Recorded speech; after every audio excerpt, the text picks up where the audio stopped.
Well, a big Friday night football greeting to all of our Panther fans. We're coming to you live from Cooksey Johns Memorial Stadium in Jonesboro, Arkansas, on a beautiful football night where the Benton Panthers are going to start 6A East Conference play tonight. It is time for Benton Panther football. Tonight, the Panthers face Jonesboro Hurricane in a big 6A East Conference opener.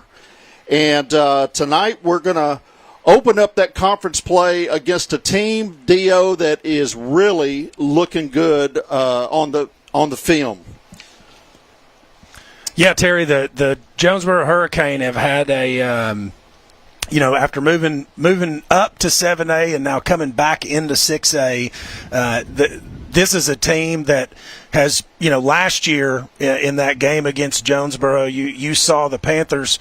We came out, looking good, just about had them mercy ruled, and then just some absolute craziness in the second half of that game. Yeah. It ended up actually being, somewhat of a close football game. But Jonesboro Hurricane this year have, their record doesn't show it, but they've played some big teams, playing, Conway, putting up 600 yards of offense against a Conway team. So going to be the biggest. This is really the best matchup probably in conference tonight in 6A. Yeah, and last week we got a big win picked up against the three-time defending state champion Little Rock Parkview Patriots, defeating them 31-14.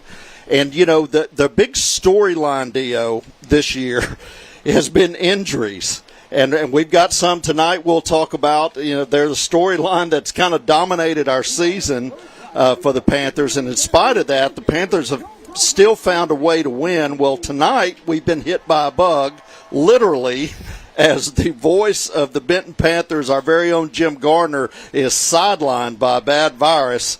So for the Panthers on the field and the Panthers in the booth, it's next man up time. So Jim's watching from home and will be texting in to tell us how we're doing and if the broadcast team second string gets to go to the watering hole or not. Yeah. Well, I like how you put it earlier today. You said our 5-star is down. It's time for the walk-ons to step up. So, That's right. Jim, buddy, we know you're watching from home, and we appreciate you keeping the tackle chart for us. We're going to try our best to make you and all the Panther fans at Pantherland proud. So That's right. Well, listen, as we start conference play tonight, the non-conference schedule has had some of the best teams in the conference facing off. And look, tonight we've got the Benton and Jonesboro game, but Dio, there's some other really good games that are kind of separation games on week one of conference play. Yeah, well, and you can see on your screen that we got Marion versus Sylvan Hills, and this is interesting because, we're not used to seeing a Sylvan Hills team at 3-0, but I think Sylvan Hills is in for a big test tonight against a pretty strong Marion team. And you got Little Rock Catholic at El Dorado. Little Rock Catholic picked to be number 2 in the 6A East this year, but not looking so swell so far. And El Dorado actually playing pretty tough this year. And then you got Sheridan at West Memphis. Sheridan lost last week to Rogers, 84-41. You don't see that score too often. That's a basketball score, but West Memphis really down. So Kevin Kelly looking to come out with a win there against West Memphis tonight. Well, listen, tonight in Saline County, Bryant is at Little Rock Central. You may remember Bryant hung 42 by halftime last year in that game. Bauxite is 2-1 start for the season. They're at Fountain Lake. Ashdown is at Harmony Grove, also 2-1, and then Glen Rose, also 2-1, is at Two Rivers. Well, last week the Panthers did two things I didn't expect. They completely and totally dominated the three-time defending state champ Parkview Patriots, and they held the ball, Dio, on an 18-play, 13-minute and 15-second drive that was unlike anything that I'm used to out of the Panther offense. Yeah, that was really, just a masterful offensive series, really drained the clock. I think we talked about Parkview did not get to touch the ball in the fourth quarter. on offense, and that was really good. Panthers ran 66 plays to Parkview's 39, and I think the stat that really stands out is the fact that Parkview had 189 yards of offense of their 190 yards on 3 plays and only 1 yard on the other 36, which we talked about this before the broadcast. That what's impressed me the most about this Panther team is how this defense only, with only a few kids that really had meaningful playing time in previous years, the defense has really stepped up this year. Well, Dio, going into this year, we only had 6 players on defense that had even seen a varsity snap coming into this season, and one of the big concerns that we talked about preseason was how this defense was going to adjust with new players coming in, and they've just been really overachieving. Yeah. They have really looked good, and of course Coach Harris dialing up his different blitzes, and we're using a lot of linebackers, and quite frankly are running some defensive schemes that leave us confused in the booth. They've just really done a great job. And also having guys that step up like Cordell Payne did last week. Yeah. Well, and on top of Cordell Payne, who had that great pass breakup, 8 tackles and a forced fumble, Weston Monson also with 8 tackles and a forced fumble. But can't forget about the team's leading tackler, Antonio Shelton, doing it again with 8 tackles, 2 sacks, and a forced fumble. And then on offense, I mean, Drew Davis is who we thought he was. 18 to 28 for 248 yards and 4 touchdowns. And Will Carter in just 1 half of action because he got injured again. 4 catches for 90 yards and 2 touchdowns. And let's not forget our MVP, our offensive MVP last week, Gabe Wilbur, 4-4 on PATs, a 42-yard field goal, and 4 out of 6 touchbacks, one of which was due to a penalty, I think, that he couldn't be a touchback. Yeah, and that 42-yard field goal was a really, really big deal in a really big pressure moment in the game, and he nailed it. Well, tonight the Panthers face a much improved Jonesboro Hurricane team that is 1-2, but don't let that fool you. Those 2 losses are against 2 of the best teams in the state, Conway and Joe T. Robinson. The Robinson loss was only by a point on the road. And, the history of the series, Benton leads an all-time history of 8-2, but the games, Dio, always seem to prove exciting. Last year, Benton won 48-15, and what you and I were beside ourselves on the penalty. I call that the penalty game. I think the Panthers had 10 penalties at halftime, and in a really, it was a little bit more of a spread than the score shows because Jonesboro scored right at the very end to pull it to 7. Yeah. But the Panthers could have mercy ruled that game were it not for all of the penalties. Yeah. I was about to say, go back to the last time we played here in Jonesboro. Right. And if I'm not mistaken, and Jim would remember, but I know that we did not sit on the visitor side like we are tonight. We sat on the home side and broadcast that game. And that game was, talk about a doozy in the 2016 quarterfinals. And I'm trying to think of which direction this is. I guess that's the eastern end zone. This field doesn't face north and south, I don't believe, where Clayton Mertens caught the winning score for Benton to win 58-56 in what was one of the best high school football games I've ever witnessed. Absolutely. Well, we're going to take a commercial break as we listen to Jim and Coach Harris break everything down. When we come back, Dio and Justin will break down the Caitlin King by the numbers matchups for tonight. We'll get in our True Gentleman Picks to Click and our Westside Wellness Keys to Victory. It is a beautiful night in Jonesboro.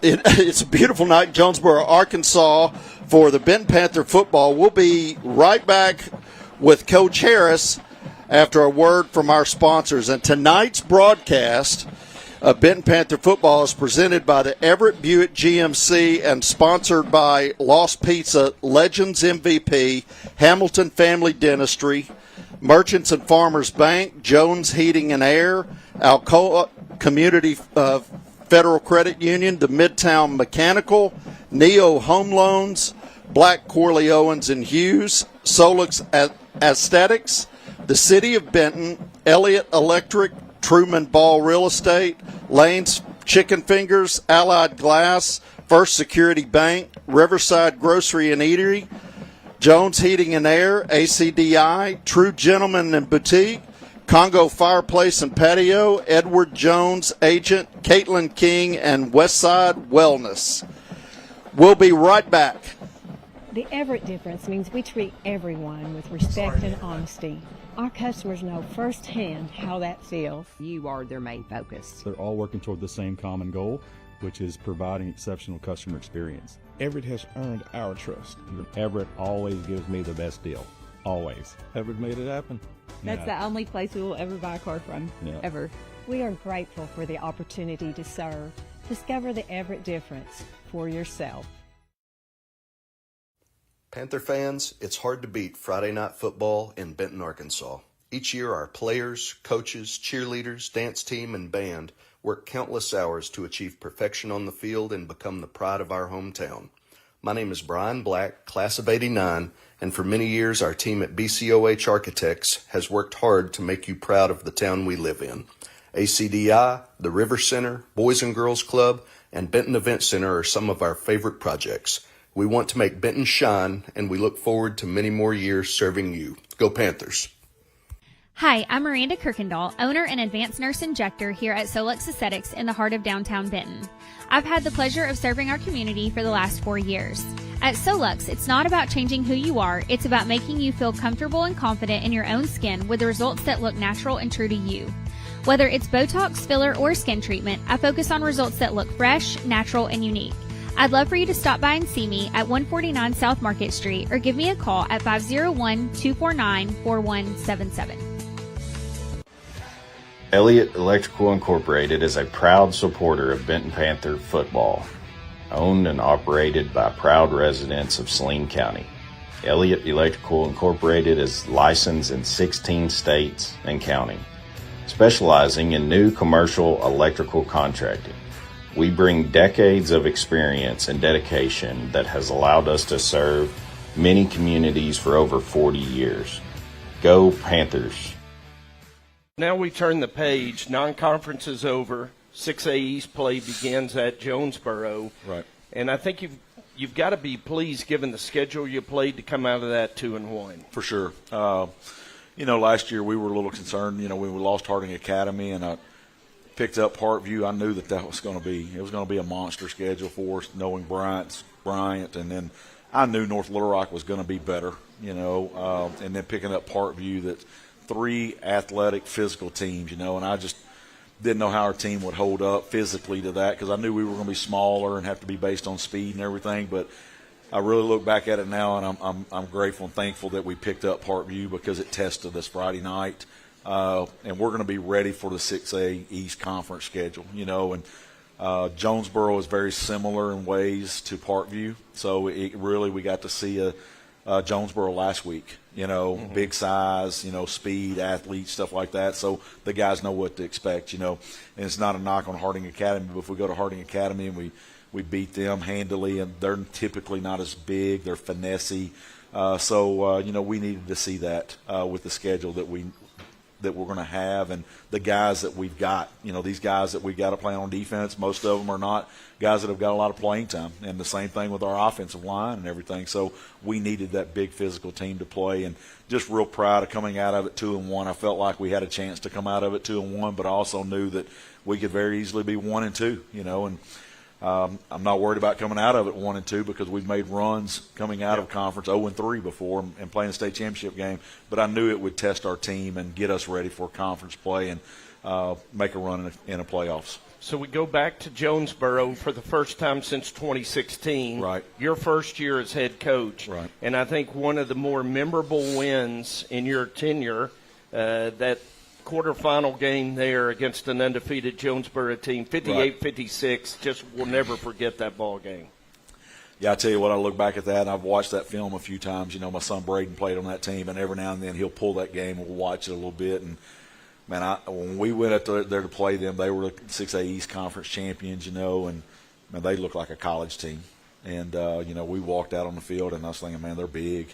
they were bigger in Parkview. They're bigger than what Bryant was, this year and everything, and had some athletes. And our team that year was probably a lot like this team, kind of unproven. Everybody kind of, y'all not going to be as good, and we ended up making a semifinal run. But those guys played with a lot of heart, a lot of passion that night, and then we ended up beating a really, really good football team that night. So that was a great win for us. Yep, very memorable win there. So go back to Jonesboro now, and we got to see them against Joe T. Robinson. Right. Very, very impressive, improved Jonesboro team this year. What's your impressions? Very much so. I always want to see somebody in person. The night we went and watched them against Robinson, they're big up front on the offensive line, defensive line. They've got some athletes. Their running back is as good as anybody we're going to see, T.J. Brown. Their quarterback is a returning starter, played a lot as a sophomore, so he's got a lot of experience. When you bring a veteran quarterback back, it's always big for your team. He's not afraid to throw it around. He's kind of got a gunslinger mentality, so he don't see a throw that he don't like. He's going to try to squeeze some balls in there. Sometimes that's good, sometimes it's bad, but they're a very much improved team. Last year we played them at 0-3. We beat them. They ended up finishing the year 3-7, believe it or not. We felt like they were one of the better teams in the conference last year. We never got the clock going on them last year. It ended up being 48-35, I think, and they hit us for a couple touchdowns late. That's their mentality. They're not going to quit. And every game we've ever played Jonesboro, man, it's been tight. Mm-hmm. And I know it's going to be a tight game Friday night, but very much improved. They're good up front on both sides defensively. They got guys that run the football well. I compare them a lot to a Parkview. Mm-hmm. I don't know if they're quite as good as Parkview, but they were good. Parkview was very aggressive up front. That may be the thing that Parkview's a little bit better than them, maybe. But man, they're very similar on both sides of the football. Shotgun spread offense. Yes. 4-3 defense. See it again for the fourth time this year. Yeah, it's kind of ironic. We've seen this basically exact same style of defense for 4 weeks now. So offensively, we feel like we're getting in a flow of seeing the same box play, a lot of the same coverages, things like that. So hopefully our guys have learned something week to week, and then from their offensive standpoint, they mirror a lot of things that we do as Benton Panthers, and from a spread team. And so this week in practice, we can play a little bit faster. We can term things, our terminology. Our kids are used to that. So we get a little bit better look that week instead of having to do some things like Parkview. They lined up in a lot of tight end H-backs, and we don't use a blocking tight end as much as they do. So we had to kind of script some things a little bit differently. But Jonesboro is very good, very talented, and we're going to see it's going to be a great ball game. Give me a few keys for a win Friday. Well, I think one of the biggest things that from a defensive standpoint, we've got to get off the field on third down because they're explosive enough. If we give them that extra play, they're going to be able to hit some plays on us. Their running back is very talented, and their quarterback is very capable.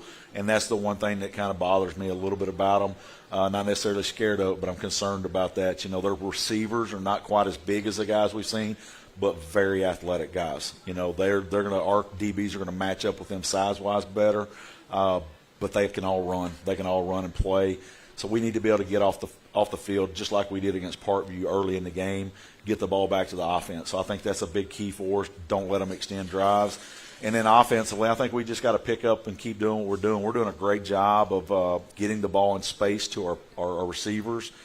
We really need to establish our run game a little bit more. And I think that's something that we've got to emphasize. And I know we've talked to the guys about that. Regardless of how creative we are in the run game, we need to be able to run the football, whether it's some kind of option game or just going and run it down somebody's face a little bit, but and lean on the offensive line like we did on that 18-play drive. But I think you're going to be in for a great ball game Friday night. Good deal. Coach, good luck. Thank you, Jim. Good luck to the Panthers. Big opportunity to start conference play 1-0 at Jonesboro. For more than 30 years, Truman Ball Real Estate has proudly served Saline County, helping neighbors buy and sell homes while treating every client like family. Scott and his team at Truman Ball love Benton Panther football and would be honored to be on your team too. Truman Ball Real Estate, where clients become family.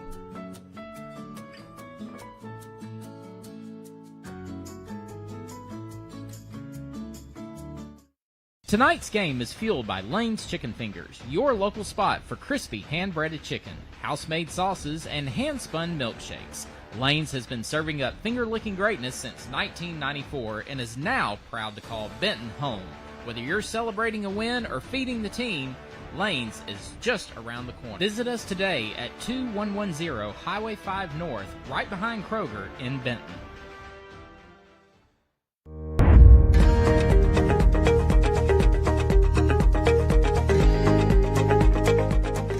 Is there anything more exciting on Friday nights than taking the field in front of your hometown fans? One of the most rewarding things about football is working with your team to move the ball across the goal line. My favorite part about football, though, is playing on a team. And when it comes to that, when it comes time to buy or refinance, you've got the team at Neo Home Loans to help you get across the goal line. Merchants and Farmers Bank has become the local choice for many Panther, Hornet, and Saline County fans. The bank has local owners, local board members, and makes local decisions with senior management who live in Saline County. They are truly small bank friendly with big bank products and services focused on Saline County. Drop by the Benton branch at 146 West South Street in downtown Benton or the Bryant branch at the corner of Highway 5 and Spring Hill Road and talk to their friendly team members. Member FDIC, Equal Housing Lender. Welcome back to the Everett Buick GMC pregame show as our Benton Panthers are on the road to take on the Jonesboro Hurricane. Let's go over to Coach Ray to Merchants and Farmers. Players across the line, Coach, and the Panthers, like us, limping in with some injuries at key positions. Yes, the defense of the Hurricanes, they well, looks like we may be having some technical issues. And we got you back? Yeah, I don't know. We can't hear him. Hello. Yeah, we got you now. All right, there we go. Sorry about that. The Hurricanes are giving up 240 yards rushing, 208 yards passing, with a total of points per game. I keep going in and out, fellas. I apologize. You're good. I think you got points. I think as long as you're facing us, you're good. If you turn around, we can't hear you. Yeah, this is a very long, athletic team. The defense is gonna be difficult for us to attack tonight. But guys, I'm sorry. Stay facing us, Justin, and it'll be fine. But this defense that we're going against tonight is very athletic. They always are, year in and year out. So I think, they're a team that's given up quite a bit of yards on the ground, and hopefully we can expose them tonight. Well, Dio, the Hurricane are led by a really solid senior quarterback, Asa Meyer, who's averaging 275 yards passing and leading an offense that even with 2 losses is averaging 40 points a game. Yeah, and for the Benton defense, this is really going to be probably the biggest test of our year so far, and that's saying a lot considering that we start our season in the Salt Bowl against a perennial state champion Bryant Hornet team. But this offense, with the senior leadership they have, like you mentioned, at quarterback, listen, this is a team that put up 600 yards against a Conway 7A team, 400 of that on the ground. So not only can they get it done in the air, but they get it done on the ground, averaging 244 yards on the ground, 274 yards through the air. But as I talked about a little bit ago, this Benton defense has really stepped up and impressed, only allowing 274 yards and 20 points a game in the first 3 games. Now, given we did have a shortened game against a North Little Rock team, but that's a North Little Rock team that the next week beat the living tar out of Little Rock Catholic 42-13. So, this Panther defense has stepped up. But like I said, this is going to be a big test. We're going to see how well this defensive line can keep the blockers off of our linebackers. So and I'm going to go back to this. Antonio Shelton, leading tackler on the team. Logan Hipskin not far behind him. Weston Monson. Well, those are all guys that should have big tackle numbers. We don't want to see Cordell Payne with big tackle numbers at the safety position. Right.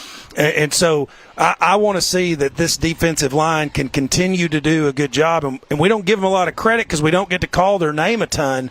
But guys like Drake Woodard and Avian Beard are doing a great job up front, taking on those double teams and keeping those guys off of our linebackers. Yeah, Avian with also another big night last week.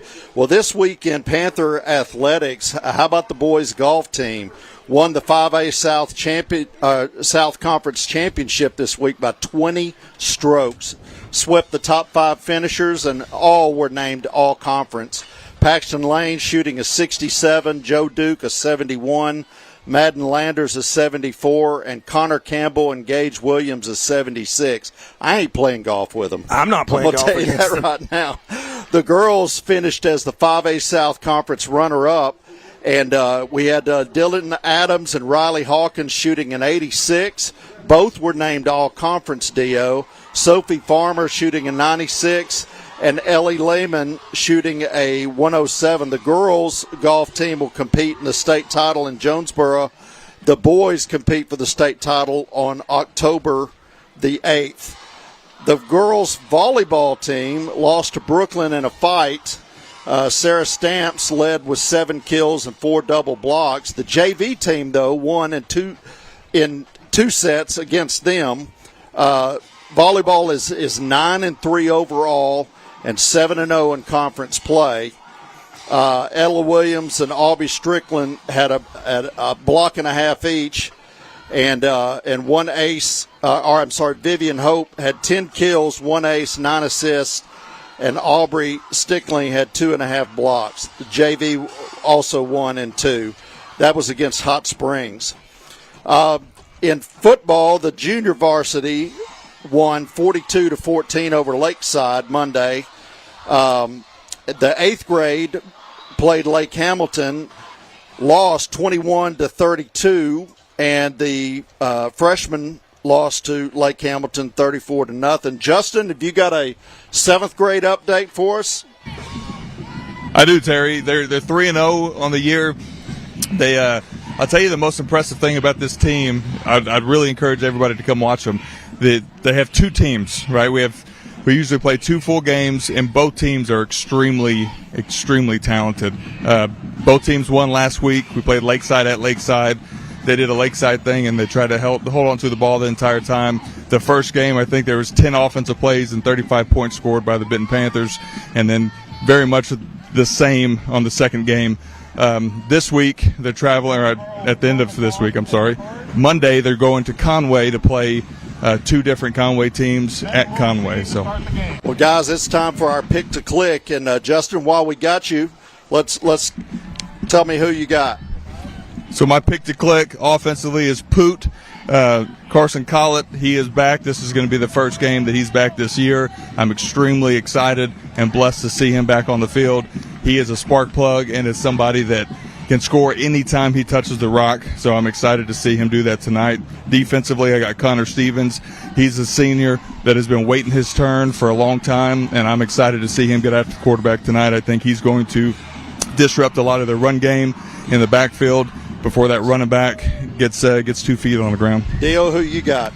I went with Easton Snellings on offense. I want to see our super sophomore, really show his stuff. I think last week he was getting into a rhythm. And then on defense, I'm going to go with Antonio Shelton, leading tackler. He's got to have a big night tonight against this defense.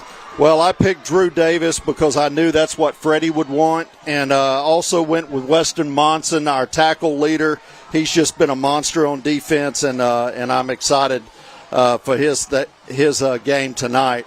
Now, the Westside Wellness keys to victory on offense.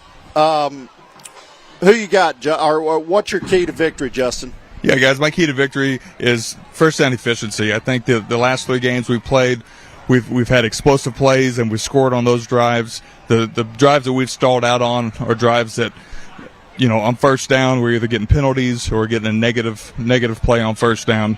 So get it in front of the chains on first down, and we're going to see drives stay alive. We're going to score a lot of points tonight. Well, on defense, Terry, it's really tonight going to be about tackling fundamentals. This is an offense that's going to run the ball. If our guys will wrap up and get these guys to the ground, that's going to make a huge difference. That to me is the key, because this team will, team tackle, but they can't do that if the first guy doesn't get there and hang on. Well, the Panthers have come out on the field wearing what I'd like to call the Stormtrooper outfit, all white with a maroon helmet. The Hurricane come out wearing all black. We are not going to have a hard time picking out which team is which. Panthers going left to right on the screen.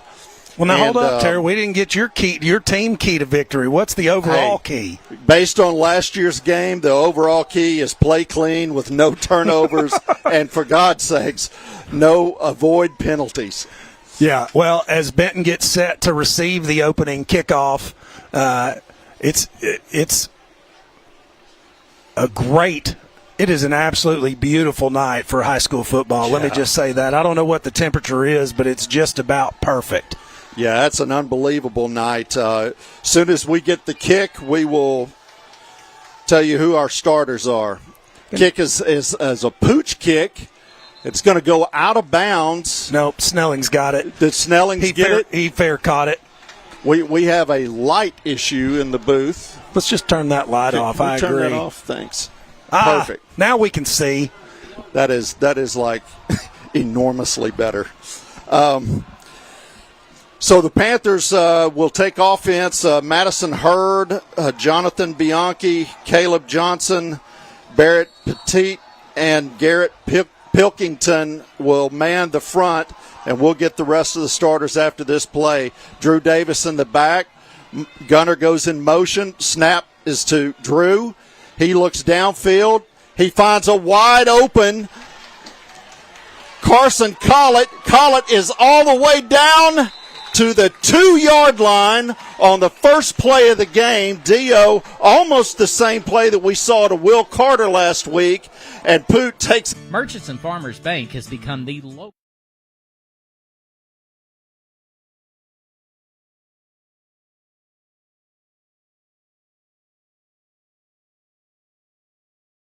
I almost hate to see him running wide open in the open field. I'm like, don't pull a hammy. Drew Davis hands off to Gunner. Gunner slices in, and it is a touchdown, Panthers.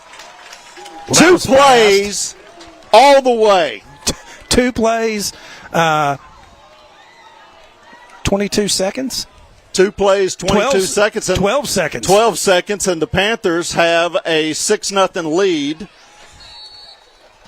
That was a fast series right there. Absolutely. That's the way you want to start a game, isn't it? Gabe Wilbur lines up for the extra point. It's up, and it's good, and he may have kicked it over into the concession stand. Yeah, they better watch out for that. They need a net up with Gabe Wilbur over there kicking extra points, because that concession stand may you don't want to walk out of there with some nachos. You may catch a football in your nachos. Justin, let's throw it down to you. How about that from your old offense? Yeah, it was kind of an identical drive from last week. We just switched out number 2, or number 1 with number 2, right? We had Will Carter last year. We targeted, and he got the ball. Chunk play, did the exact same thing with Poot. You guys can see the electric ability that he has when he touches the ball. My goodness. Yeah, well, Drew Davis, our starting quarterback, Gunner Deaton, we didn't even get all of the starters out before we had points on the board. No time. Carson Collett gets a start, finally back from an injury. Boy, we sure missed him, and you saw why.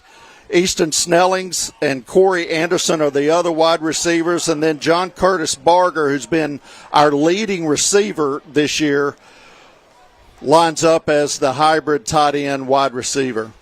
Panthers going to kick it off. Well, this is where Gabe Wilbur can come in huge. Give Jonesboro a long field, 80 yards to cover would be an ideal situation. Not going to. He squibs that one back to the 2-yard line. Jonesboro bringing it up the field. He's on the outside. Uh-oh. He's going down the field. He's down to the 20, the 10, and he's tripped up by, can you see? That's Messiah Holloway. Messiah Holloway. Boy, it is tough to see over there in that corner. It's like it's super dark. Now, that's their starting running back for Jonesboro. You can see why he's their starting running back, T.J. Brown. He is electric. And, boy, he got that crease in the middle, Dio, and took off.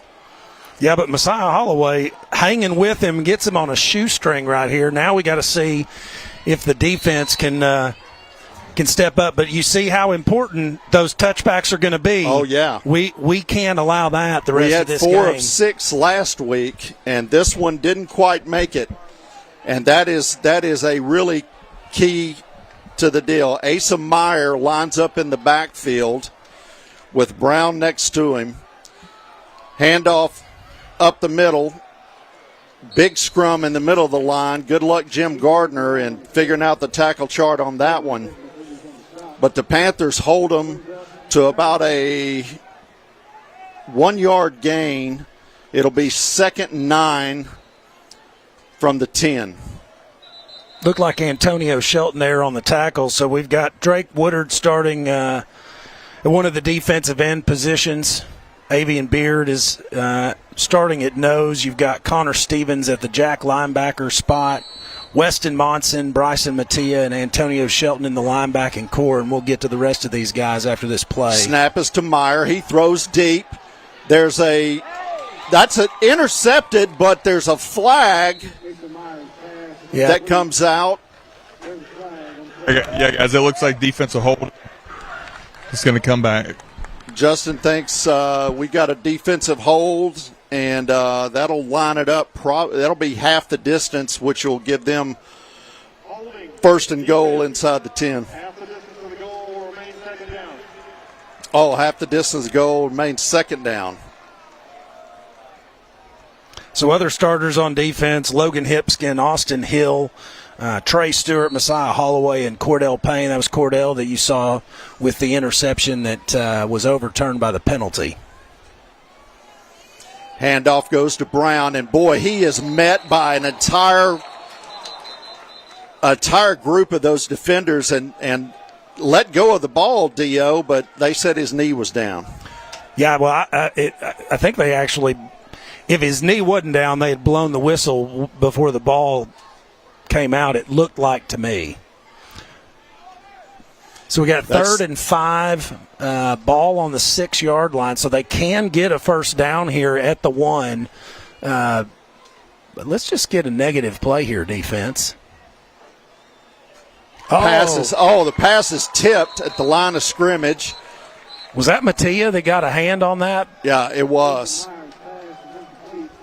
Now, hey, that is a solid defensive stand after an emotional play like a kickoff return like that. Absolutely. For the defense to step up, and then after the penalty, to be able to hold your composure and hold them to a field goal here, this would be huge. On to kick for Jonesboro. I do not have that on the chart. Yeah, on to kick for Jonesboro. I don't have it either. Alex Glomsky. And his kick is up and good with 10:15 left in the first quarter. The Panthers are up 7-3. Justin, we're going to throw it down to you. How about that defensive stance? Yeah, guys, the most encouraging part about it all is you guys couldn't figure out who was making the tackle because all 11 hats were swarming to the football. Yep. And that's how you play defense, and when you play like that, it's really hard to give up yards, and that's probably one of that right there. Looking back, once we get in the fourth quarter, we're gonna reference that right there as probably one of the key moments of this football game. I agree. Justin, is it hard for you to lovingly talk about a defense, any defense? I feel like as an offensive coordinator, it's just one of those things. Just like, do you have this built-in kind of just rigidity against defenses? It's actually the complete opposite. I love defenses. Okay, good. There was never a time in my career playing offense, coaching offense, that I didn't want to be a part of a very outstanding defense. If you have an outstanding defense, it makes your life on offense a whole lot easier. Boy, isn't that the truth? You know, I have to admit I didn't watch a ton of film on Jonesboro's kicking game, but I feel like with that first pooch kick, they've probably got some other things in their arsenal like onside kicks and – well, you see the Panthers have kind of cheated up a little bit. We'll see if that entices them to kick it deep. Here comes the kickoff, another sky kick. Looks like it's going to be taken by Snellings. Snellings makes the first guy miss. He's out to about the 38, 30.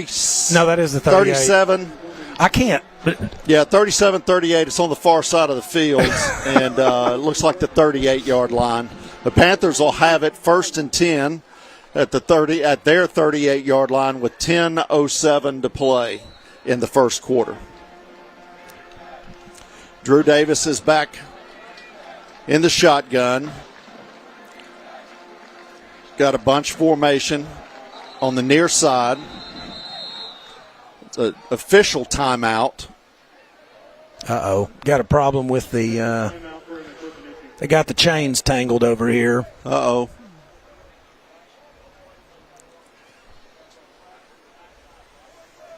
It looks like they got it worked out. Here we go. Panthers with a bunch to the near side. Gunner in motion. Out to the sideline. Lines up wide. It's a pass down past the 50-yard line down to about the 45, 44. Looks like they're going to mark it at the 44. That's going to be a first down for the Panthers.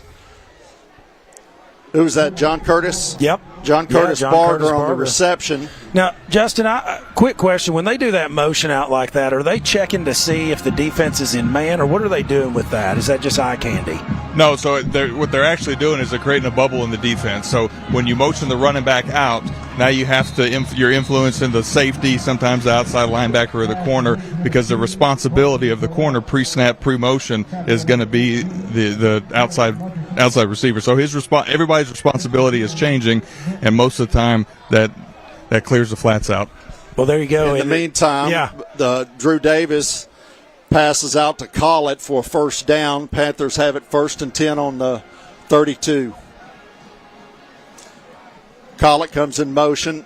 The handoff to Gunner. Gunner breaks outside, but boy, there was a lot of black shirts in the backfield, but unfortunately, Dio, one of them got a hold of a face mask, and that's going to be a 15-yard penalty. Yeah, got in there and got the face mask at the tail end of that.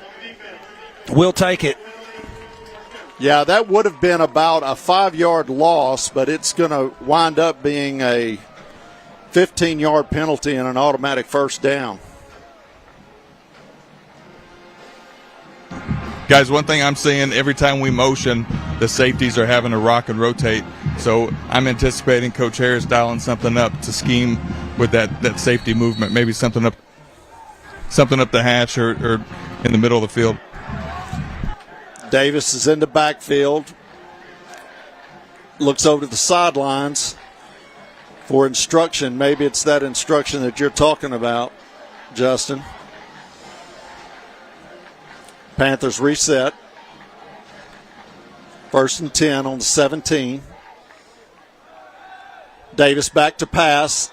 Oh, he just misfires. I feel like we had a miscommunication or something there. Yeah. A receiver didn't execute on the right route. I don't feel like we should have had two receivers that close together, but maybe I'm wrong. Well, he looked over at Snellings, but he threw right, and Snellings was left, so it looked like a miscommunication there. Panthers 2nd and 10, the 17. Davis back to pass. He fires to John Curtis Barger, who's down to the 2-yard line. That's going to be a 1st and goal Panthers. I think we just ran the same play. They just executed it right that time because JCB and Snellings were kind of crossing each other right there. Actually, they're going to give him the 4-yard line. And I think that's what they meant to do the play before that. Davis in the backfield. He runs, finds a crease.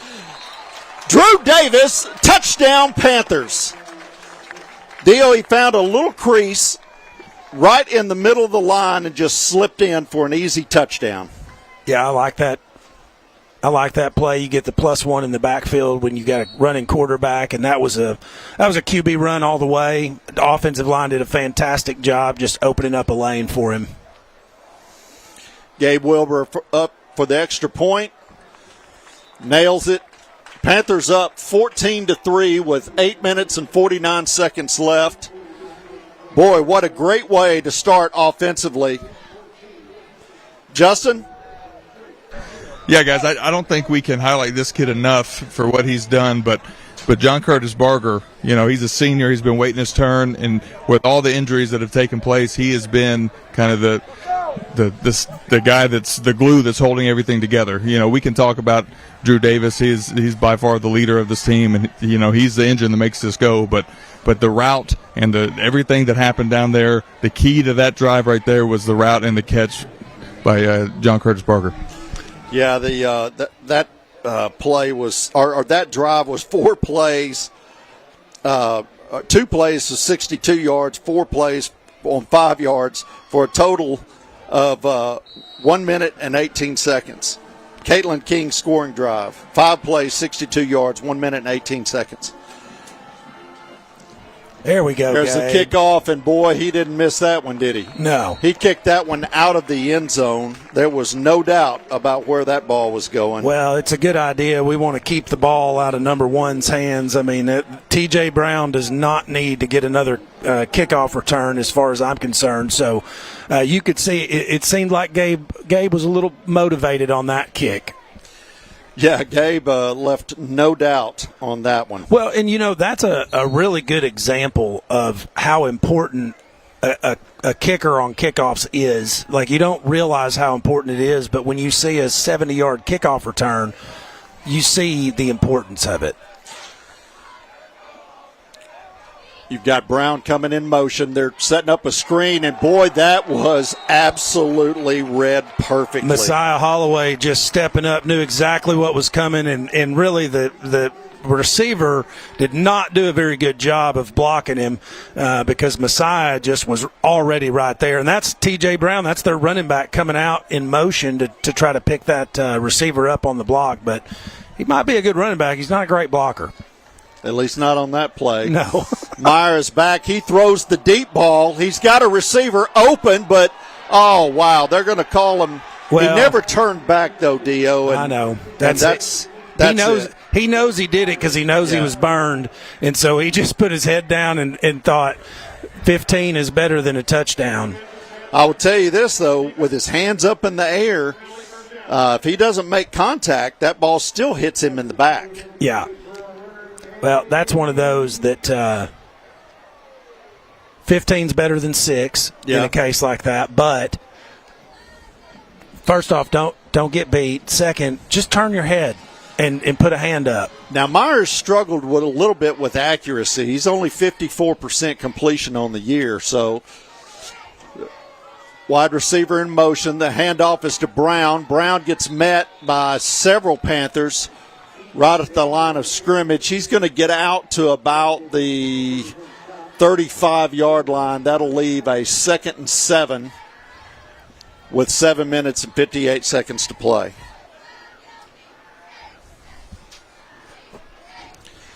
Hike is to Meyer. He throws the ball. Messiah is out there to catch him immediately. And, boy, I will tell you this. I like what I'm seeing out of 3-1 tonight. Yeah, Messiah's early on in the season, I think he was my pick to click in the second game because of how he played against Bryant, but doing a great job over in the corner position. And one of the things, I'll let this tackle get made by. Is that Drake Woodard getting in there? Or was that? Yeah, that was Drake Woodard getting in there. Absolutely. Well, that was Beard, too. Slinging him around like a rag doll. Let's see the replay on that. Boy, that's a huge play. That's going to set up a 4th and 6 with 7:11 to play. Panthers are going to get this ball back. Well, and listen, I don't want to take anything away from Avian Beard, but he kind of jumped on the end of that tackle. That was all Drake Woodard coming in and wrapping him up. I don't think Drake realizes how big he actually is. Well, he certainly plays big. Oh, that's a short punt. The ball is going out of bounds. And, Dio, they may mark this at the 46-yard line. The Panthers are going to have the ball first down. Oh, no, he's walking. Oh, wait, he's still walking it up. He walked it to the opponent's 49. So yeah, the Panthers are going to start off this drive On the Jonesboro 49-yard line, well, now they keep moving it all over the place. We're now back to the Benton 47-yard line. But either way, Dio, it's great field position for the third drive. Yeah. Well, and with 6 minutes and 40 seconds left in the first quarter, the offense and defense have both really been firing on all cylinders tonight against this Hurricane team. Panthers set up. Drew takes a snap from Johnson. He looks downfield. Now he's scrambling. He turns it upfield. He's going to run out of bounds. Pickup of 3 yards, 2 yards.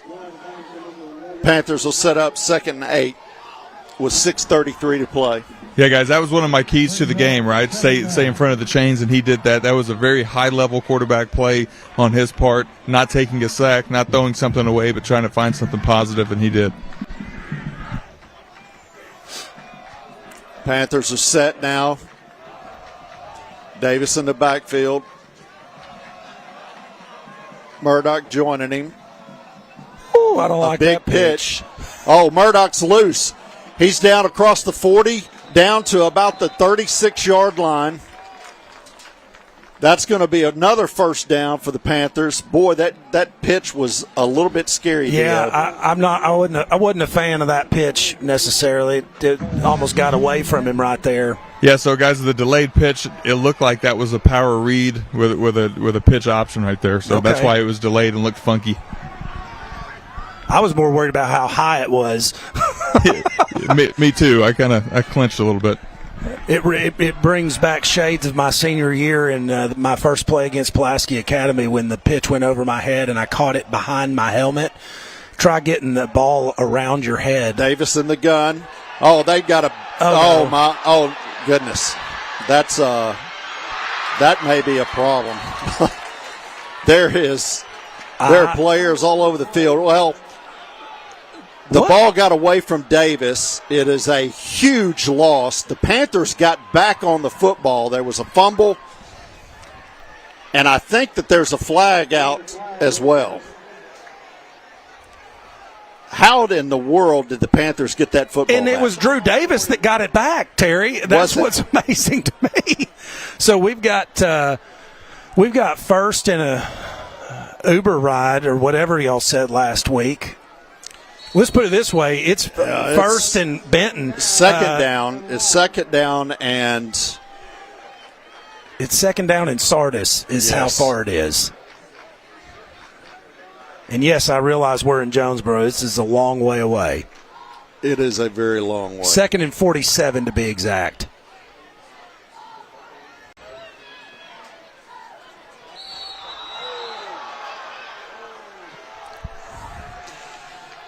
Well, Davis's pass out to Murdoch, incomplete. That's going to leave the Panthers 3rd down and a very, very long way. 3rd and 47, did you say? 3rd and 40. Wow. 3rd and 47. Justin, what you got in the old playbook for this? Find number 2 and give him the ball. I like it. I don't disagree with that play. Who's uncovered at the moment. And the coaches saw it, and they called a timeout. Jonesboro's going to take a timeout. I think we're going to take one with them. We'll be right back with the Benton Panthers and the Jonesboro Hurricane. The Everett difference means we treat everyone with respect and honesty. Our customers know firsthand how that feels. You are their main focus. They're all working toward the same common goal, which is providing exceptional customer experience. Everett has earned our trust. Everett always gives me the best deal. Always. Everett made it happen. That's the only place we will ever buy a car from, ever. We are grateful for the opportunity to serve. Discover the Everett difference for yourself. Welcome back. Where the Panthers are ahead 14-3 over the Jonesboro Hurricane with 5:48 left to go in the first quarter. But Terry, we got a mountain to climb right now with this 3rd and 47, and I'm curious what Drew Harris has come up with over there. Maybe, well, they're going to put their Air Force package in here. The Hurricane got their two deep safety, so may change this play call a little bit.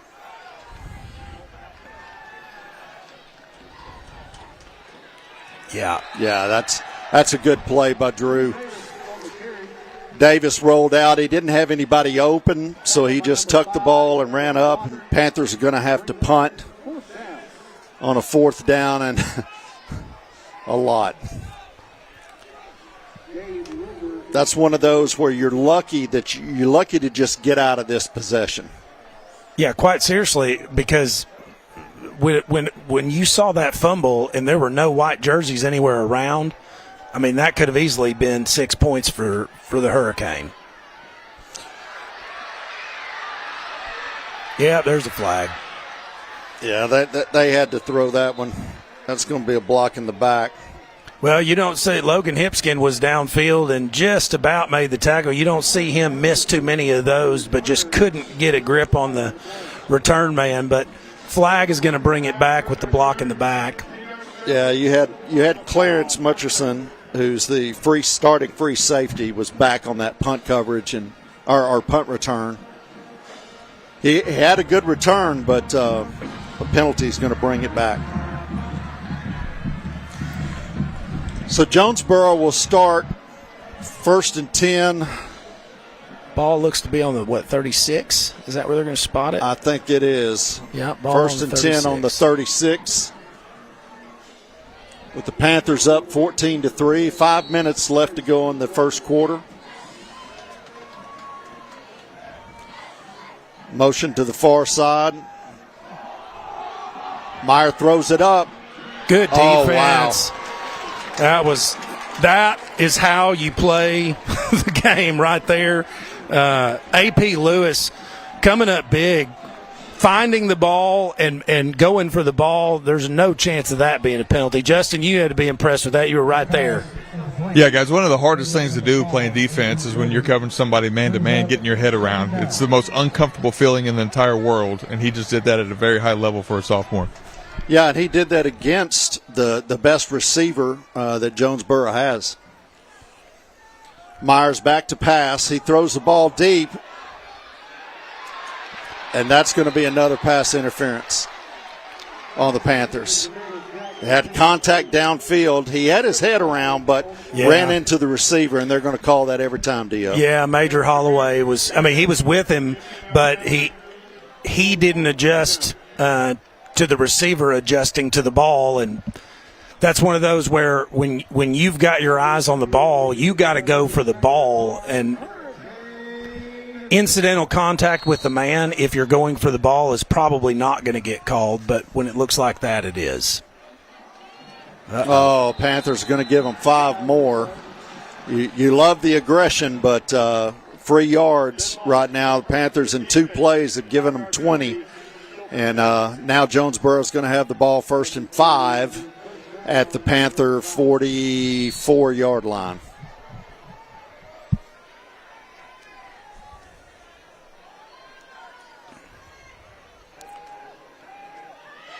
Oh, man. Oh, what a play.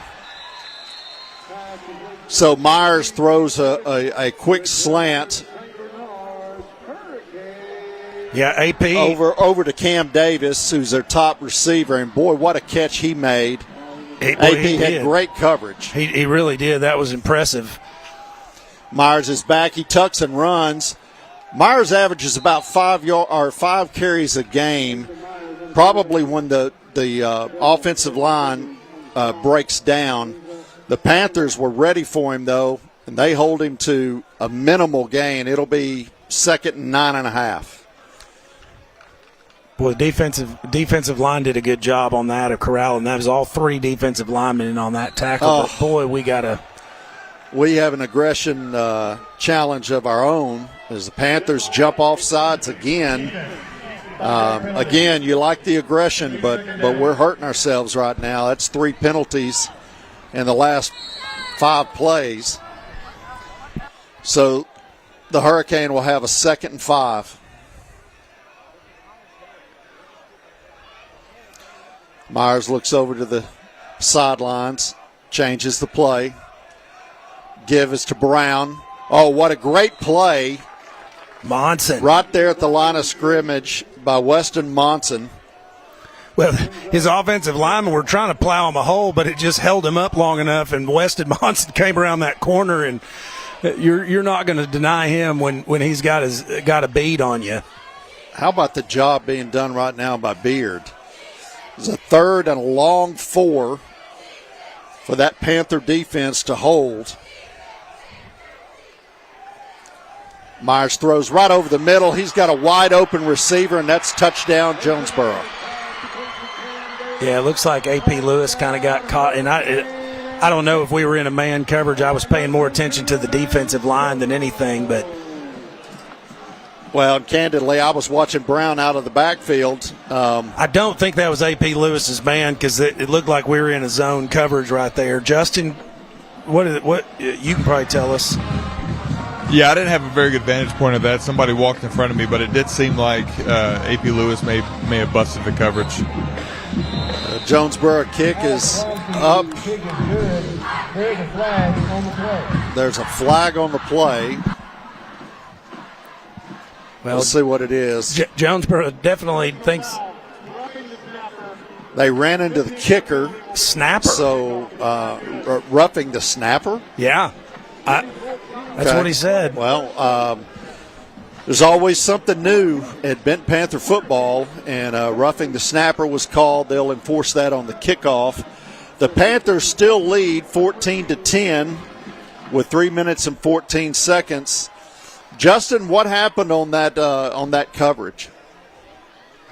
It looked like there was just some miscommunication with the outside linebacker in the corner. Is all that looked. The coaches are getting it fixed right now under the tent. One thing I do want to bring up, though, Dio mentioned the defensive line play and Beard and some of the slant that was caught earlier. I think it was maybe the 3rd or 4th play. Probably their biggest chunk play. Did you guys see who made that tackle? It was Drake Woodard. Yeah. So Drake Woodard, playing defensive line, tackled a guy, 15, 16 yards down the field. That is the definition of an effort play. And he, little backstory. I don't know if some of you guys know, but Drake's father, Luke, was a heck of a football player for Benton as well. You mentioned the size of Drake. Luke was a little bit thicker. Well, he's an offensive lineman too. He also played running back when he was a senior. He was a starting running back at 265 pounds. So there's a little backstory, a little back history of Benton Panther football. Yeah. Woodard's got 5 tackles so far tonight. This is one of the biggest nights for Drake from a tackle standpoint. That just in the first quarter. The onside kick by Jonesboro that was fallen on very quickly by the Panthers. They'll take over 1st and 10 on the 31. That last Jonesboro drive was 5 plays, 64 yards in 1 minute and 47 seconds. A lot of those yards, Dio, were given to them by the Panther defense on penalties. Yeah, that was a very kind of strange drive, but that's what we've come to. I mean, we're used to that when it's Benton versus Jonesboro. Got tackled by the. That's the first sighting of Frank Hobbs. Yeah, yeah. The Panthers with a handoff was to Gunnar Deaton, who found a little crease between the hashes, got upfield for 10 yards, and that's going to be a Panther first down. Panthers will have it 1st and 10 on the 41-yard line with 2 minutes and 57 seconds to go. Deaton on the outside. There's a 2 flags down. You gotta think that's probably a holding call. Well, the second they threw it, just the vicinity of where they threw it tells me it was a holding call. The Panthers going to back themselves up again. Well, and that's what Justin was talking about pregame is first down efficiency, and when you're starting at 1st and 20, that's not where you want to be. Better than 2nd and 47, but still So the Panthers will have it 1st and 20 on the Panther 31-yard line. Davis back to pass.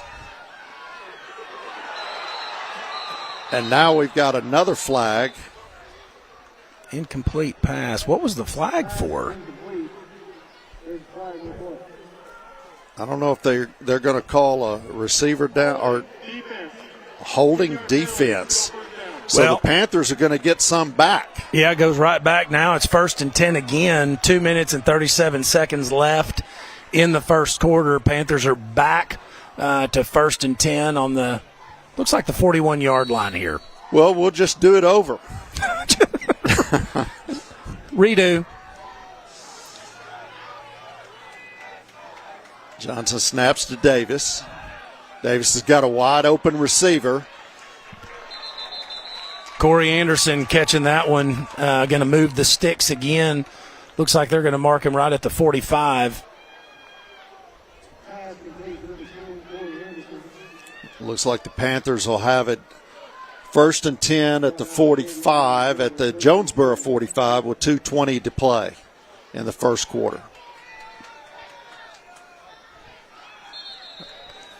Nice little out pattern. Call it. Coach has got to see something there with that their defense is doing, because that's basically the same play we just ran, just throwing that little out route right there. Something in their coverage is just making that wide open. Yeah, guys, it looks like they're in a cover 3. They're dropping out of their zone, and their linebackers are not doing a very good job covering the flats. What's the rule, Justin? Cover 3, throw on me? Throw on me, that's right. Please. He did say please. Oh, what a great move. Davis is still going. He broke 2 tackles. It is finally knocked out of bounds at about the 26-yard line. Going to move the chains again. That's another Benton Panther first down. Drew Davis doing a little magic man right there. 25, I got to look up who that is on the Jonesboro defense, but had him what I thought was wrapped up, and Drew Davis just muscled right through it. Yeah, broke 2 tackles on that run. Yeah, Noah Wendell had him wrapped up, but Drew Davis not to be denied. And Drew finds a crease again, runs over the safety, and he's down all the way down to about the 10-yard line. That's going to be 1st and goal, Panthers. That's your quarterback right there saying, "Look, I'm going to take this ball.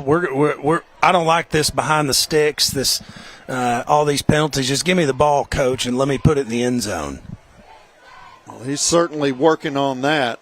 Snap it, gives it off to Gunner. Gunner finds a little crease. He's up the field just across the 5-yard line. It'll be 2nd and goal, Panthers, from just inside the 5. Panthers being pretty efficient, Dio, with this drive. Well, after we got the little restart with the 2 penalties, it seems like we've put our football hats back on. Drew, oh, wow, what touchdown, Panthers. Drew Davis just absolutely he left them in the dirt. That was Kylan Dixon, the junior defensive end, and Drew Davis just planted his foot and put him on roller skates. That was a nifty little move. Drew Davis now with 2 rushing touchdowns tonight. What an incredible cutback move. That was a great little, almost like a jump step. Gabe Wilbur knocks it through. The Panthers jump up again, 21-10, with 1 minute and 6 seconds left to go in the first quarter. Justin, that's just what the doctor ordered, right? Absolutely. That drive, Drew Davis, put that offense on his back, really showed his hard work in the offseason, gaining all the weight, getting strong, being a brute with the ball in his hand. That is our quarterback, and that is our senior leadership right there. Minute 6 left in the first quarter. Panthers are leading 21-10 here in Jonesboro, and this feels like a very long quarter. Boy, it sure does. But 21 points in the first quarter. Wow. That's a great start. And the defense, aside from that last drive, has been playing pretty lights out. See if Gabe Wilbur can put another one in the back of the end zone here. Oh, yes, boy, does he. did. That one hits the end zone, and that's another automatic. That last drive by the Panthers was 7 plays for 69 yards in 2 minutes and 8 seconds. That's the kind of offense that we're kind of used to. And, Dio, that's what I was talking about last week when we had that incredible drive to end the game, basically. What an amazing job of managing the clock and the game, really. Oh, yeah, just time of possession was absolutely insane. 13 minutes. We didn't let Parkview have the ball the entire fourth quarter. Now let's see if this PDC can step up and get another big stop here. Myers looking deep again. He's trying to hit, and he got him that time. Myers connects. Listen, that's just a straight up go route. Just speed. Like, you go, and I'm going to throw it, and we'll see what happens. Now Jonesboro running with some tempo. That went to Kamari Fisher. Now he goes the same pass, but this time Myers overthrows an open receiver, Cam Davis. Cam Davis and Kamari Fisher combined for about 60% of their receptions and their yardage. Wow. So, I mean, when you're on the field as a defensive back, you're looking for 23 and 6. Because those are the guys that they're typically looking for. Well, and you know what's funny about that too, Terry, is we look you look on the stat sheet. They're both 5'9". They got number 19 over there, Jalen Hurd, 6'2", but they don't go to him. They don't go to their 6'2" guy. They got another receiver. No, they don't. They have 5 guys that are 5'9", one guy that's 6'2". But they don't throw him the ball very often. Well, they just missed one of those 5'9" guys. Myers threw a low ball to Kamari Fisher. He was unable to catch it. Now it's 3rd and 10 on the Jonesboro 48-yard line. Watch the snap count, guys. Here comes motion. And they're throwing the go route again, but this one's too far as well. And Myers has missed 2 receivers that had a step. Yeah. That's going to leave them with 4th and 10 on their own 48-yard line. And quarterback's walking off the field, so it looks like they're going to punt this one, which is probably a good idea considering where they're at on the field. Yeah, guys. And the down distance, too. Dio mentioned something about the length of this quarter. I just looked down at my watch, and it's 7:43, and we still got 35 seconds left in the first quarter. So it has been a long quarter.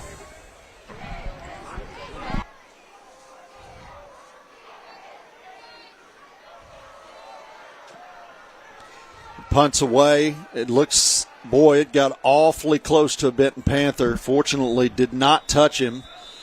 The Hurricane is going to down it at the 10-yard line, and Panthers will have it 1st and 10 from there, Dio. Yeah, that's a net 40-yard punt. So, pretty good punt. Took a great Jonesboro roll right there, Jonesboro bounce. 23 seconds left in the first quarter. We're probably going to get a play or two before this quarter comes to an end. Yeah, real quick, I want to give a shout out to Bronson Koulis. He is he's watching this live stream right now. Well, we lost you, but we heard Bronson Koulis and that he's watching this live stream, and so there goes Gunner, and that was Collett, I think. It was Gunner. Who's asking why they allowed him to throw him on the ground. About 10 steps after the whistle was called. That'll be the end of the first quarter. The Benton Panthers have put on a show in the first quarter. They lead the Jonesboro Hurricane 21-10. And we'll be right back after this commercial break. Jones Heating and Air, located at 520 Edison Avenue in Benton, specializes in residential, commercial, and new construction HVAC systems and offers 24-hour service. Jones is a proud supporter of Benton Panther Athletics, the Saline County Boys and Girls Club, and youth sports at Benton's Riverside Park. Find out more at jonesheatingandair.com or call 501-778-3324. Panther fans, it's hard to beat Friday Night Football in Benton, Arkansas. Each year, our players, coaches, cheerleaders, dance team, and band work countless hours to achieve perfection on the field and become the pride of our hometown. My name is Brian Black, class of '89, and for many years, our team at BCOH Architects has worked hard to make you proud of the town we live in. ACDI, the River Center, Boys and Girls Club, and Benton Event Center are some of our favorite projects. We want to make Benton shine, and we look forward to many more years serving you. Go Panthers! The Panthers are going to have it. 2nd and 10. Got motion. A pitch outside to Snellings. Snellings is down the field and looks like he's going to be close to a first down. Probably about an 8-yard pickup, and the Panthers will have it 3rd and 2 on about the 18-yard line. You were talking about Woodard. Woodard's already got 5 tackles. Yeah. In the first quarter. Davis takes a snap from Johnson. And it looks like Gunnar Deaton is going to be about a yard past the chains, and that'll be a first down. Benton Panthers at the 21. Looks like Coach Harris is seeing something in the formation. We've seen John Curtis Barger in a tight end set more tonight than we have the last 3 games. 1st and 10 Panthers. A little swing pass out to Gunnar Deaton. He'll get about 4 yards. Set up 2nd and 6.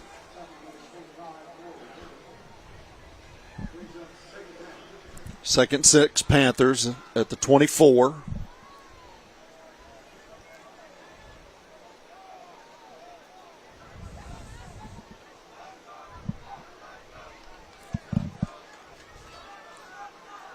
Call it in motion.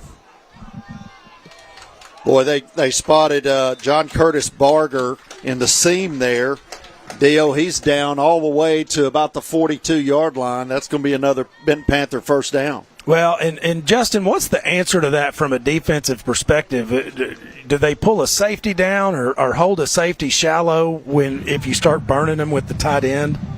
No, so what's happening, and that's why he's attaching a tight end, it's really not changing the integrity of their box, but we're out leveraging one of their linebackers, so the seam is wide open because they're in cover 3. That time Davis rolled out to the left, lost his footing. Panthers going to lose Noah Wendell, who's averaging 10 tackles a game. He's their middle linebacker. He broke through the line of scrimmage, was given pressure, and Davis just slipped. That'll leave it 2nd and 20. 2nd and 19. For the Panthers. Snelling comes in motion. Davis breaks tackle. He points deep, takes a run, runs out of bounds at about the 45-yard line. They're going to pick up a couple yards. Yeah, they're going to mark him out at the 43-yard line. That's going to leave the Panthers about a 3rd and 9. Yeah.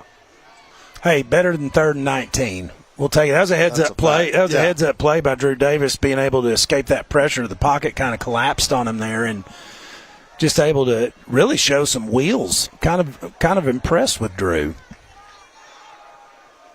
Oh, what a great timing play.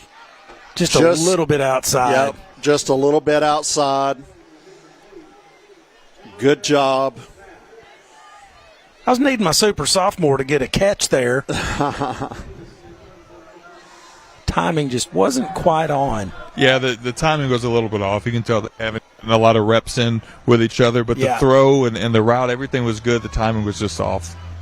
That's one of those throws where the quarterback has to throw it so far across the field that he's throwing it before the receiver makes that break. That's such a neat thing to watch when you see it coming. Oh, here comes Brown. He's broken through, but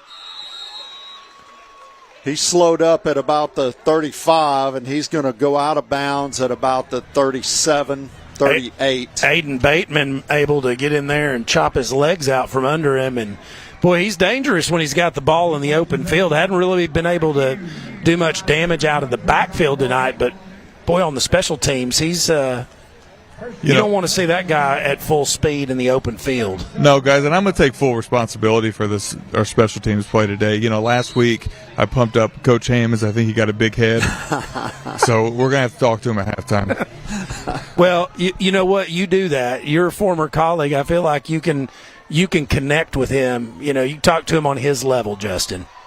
Well, he'd have to get a stool. Golly, I hope he watches these. Swing pass. Monson comes out and caught a huge block that sprang him out.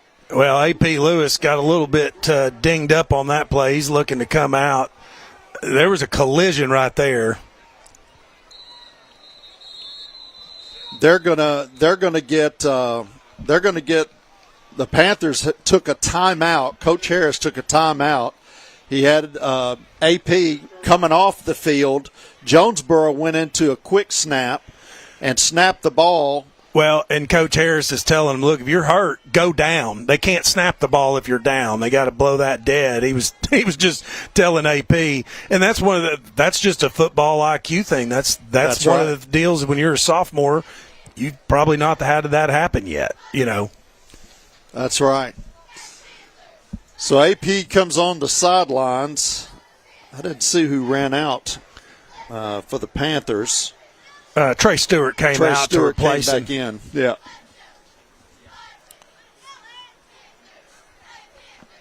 Yeah, AP down there stretching out a little bit.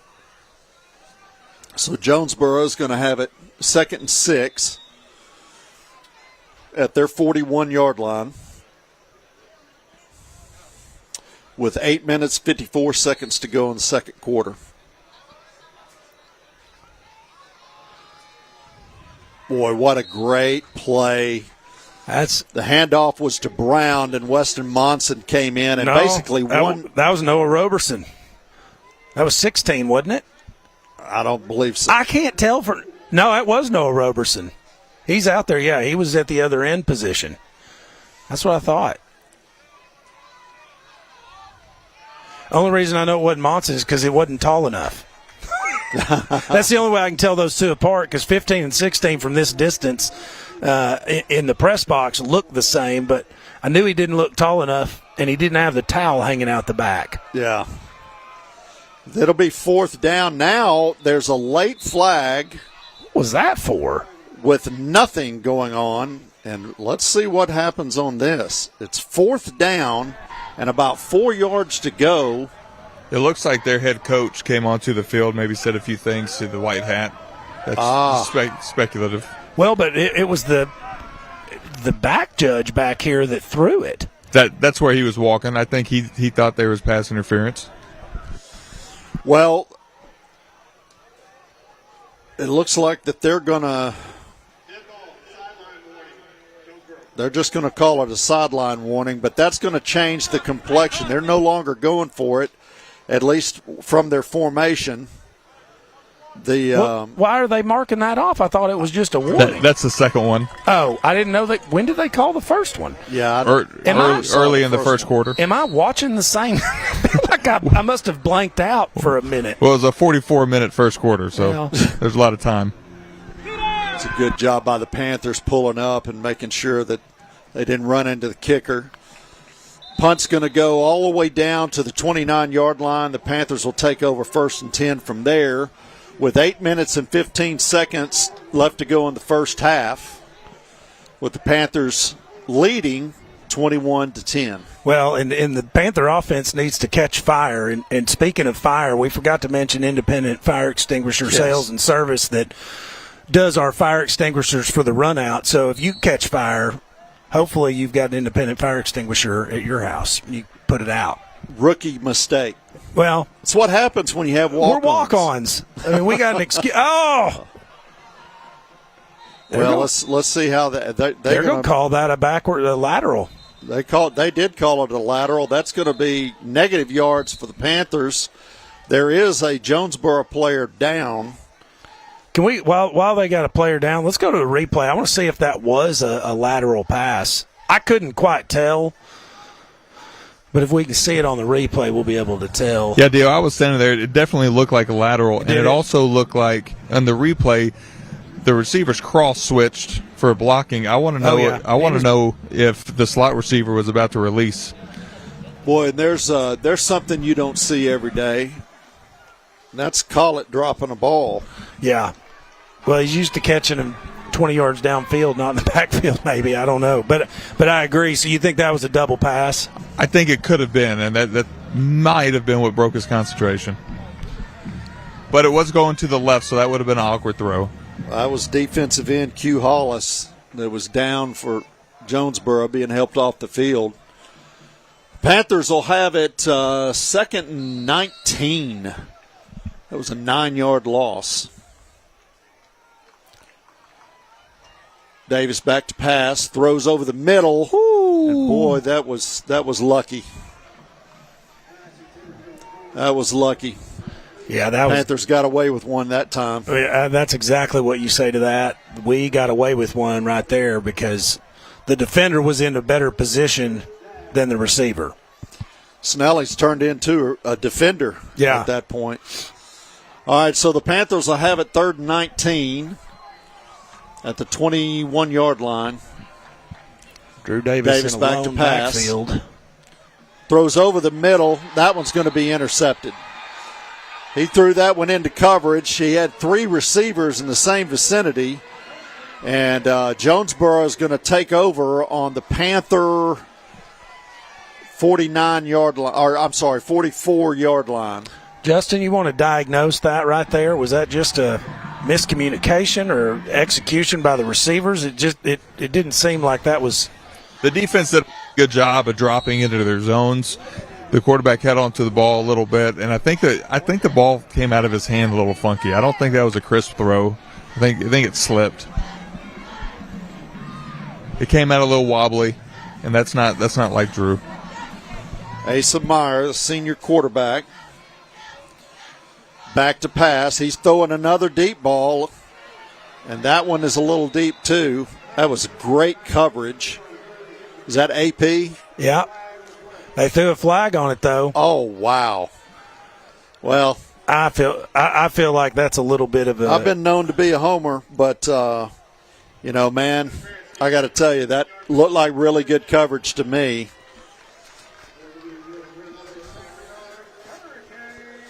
So they're going to give Jonesboro a first down on pass interference call. Jonesboro will have the ball 1st and 10 on the 30 with 7 minutes and 40 seconds to play.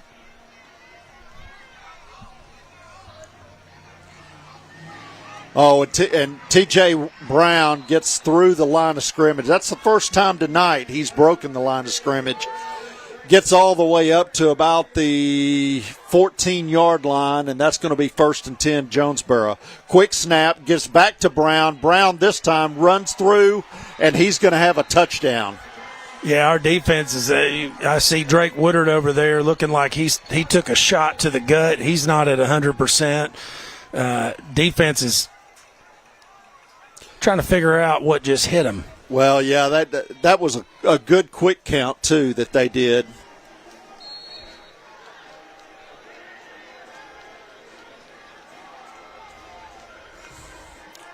Jonesboro lines up for the extra point. Their kick is up, and it's good. Well, with 7 minutes and 24 seconds left, the Benton Panthers are up 21-17. We're going to take a quick timeout. 30 seconds, guys, and we'll be right back with the Benton Panthers and the Jonesboro Hurricane. Need a car? Maybe a home? Maybe just a little vacay escape? Whatever your goal, Alcoa Community FCU has a loan for that. Great rates, quick approvals, and local decisions. It's all right here in your community.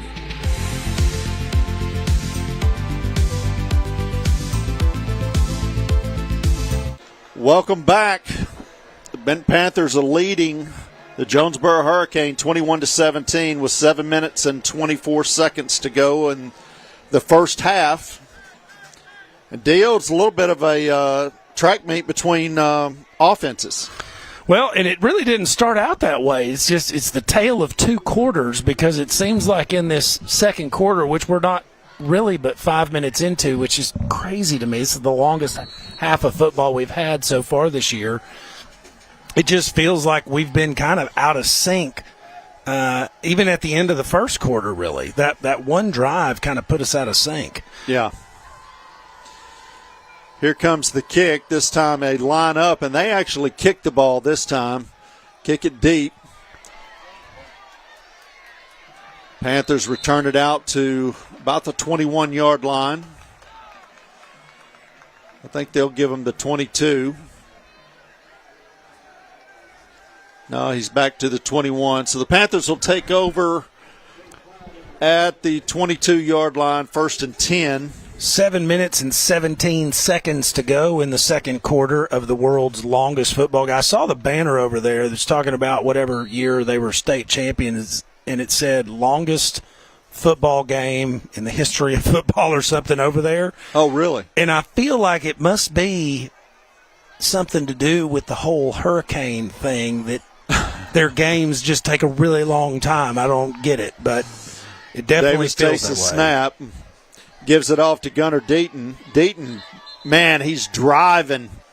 Drives all the way out to the 25-yard line. Yeah, that's a great first play of this drive. Hopefully we can keep it going. It'd be nice to eat up a lot of this clock and go score and make it 28-17. Yeah, maybe I agree. going into halftime.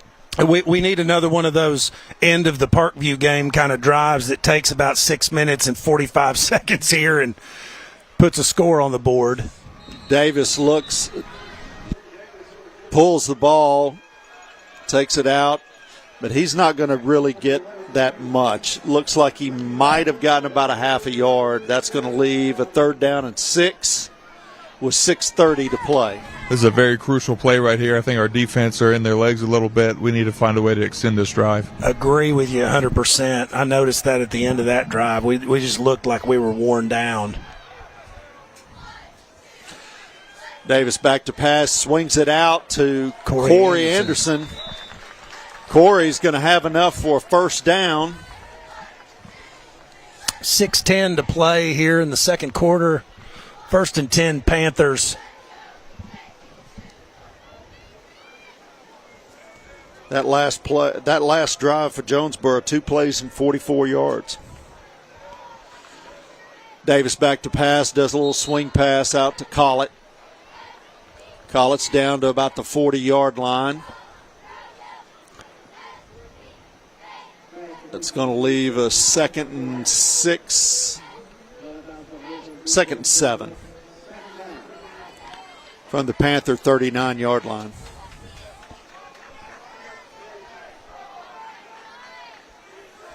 Collett in motion. Pulls, swings it out to Collett. Collett lowers his head, fumbles the football. We got it back, thankfully. Easton Snellings with the fumble recovery. But I like Collett, that senior mindset. Like, I may get tackled, but by God, I'm gonna lay a hit on you. He lowered his head. Certainly was the aggressor. 3rd and 2 for the Panthers. Handoffs to Deaton. Deaton drives his feet. It's going to be looks like pretty he's got close to enough. the 1st down. Yeah, it looks like he's going to have enough. Yeah. Yeah, they motioned the chains. That'll be a 1st down Panthers. Nice run by Deaton. Especially he got there on 2nd effort, Dio. Well, he put his head down and he knew where he had to get to. He wasn't going to be denied. 5:12, clock is running. Second quarter, Panthers on the move. Here comes Davis. Takes a snap. Swing pass out to Collett. Collett makes one guy miss and then gets out to about the 50-yard line, just shy of the 50-yard line. That's going to leave about a 2nd and 6 for the Panthers with 4 minutes and 42 seconds left.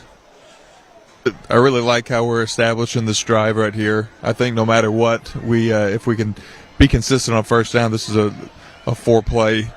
We're not going to punt the ball. Good catch. We're going to go for it on 4th down. Corey Anderson doing a great job. Now, I mean, come on, mark it where he caught it. He caught it at the 45, guys. Yeah, they marked him a little shy of that catch. Well, they're going to mark it at the Jonesboro 46 and a half. They spotted it better than I thought. It's going to leave a 3rd and 2. Clock ticks down to 4 minutes. Collett all over the place in motion. Drew Davis looks over to the sidelines, gets the play call. Oh, there goes Deaton up the middle. Deaton is past the chains. And listen, the Panthers are really kind of chewing this clock. We talked about it. There's 3 minutes and 40 seconds. The clock is running. The Panthers have the ball. 1st and 10 at the 42-yard line, the Jonesboro 42-yard line. Oh, and now the Panthers get 5 free. So my father-in-law just sent me a message that the banner I was talking about was Jonesboro versus Benton in the playoffs. And Zach Painter, who I played football with at Fayetteville, was their quarterback. He said it was a great game, but it ended around 11 p.m. Please do not invoke that. Yeah, my father-in-law said he called that with John Riddle. So, little history lesson. Oh, Davis throws a little pass to Gunnar Deaton, and boy, Deaton did some magical move and avoided the contact because he was about to get lit up. And instead, it's a 1st down Panthers at the 32-yard line with 2 minutes and 48 seconds to go.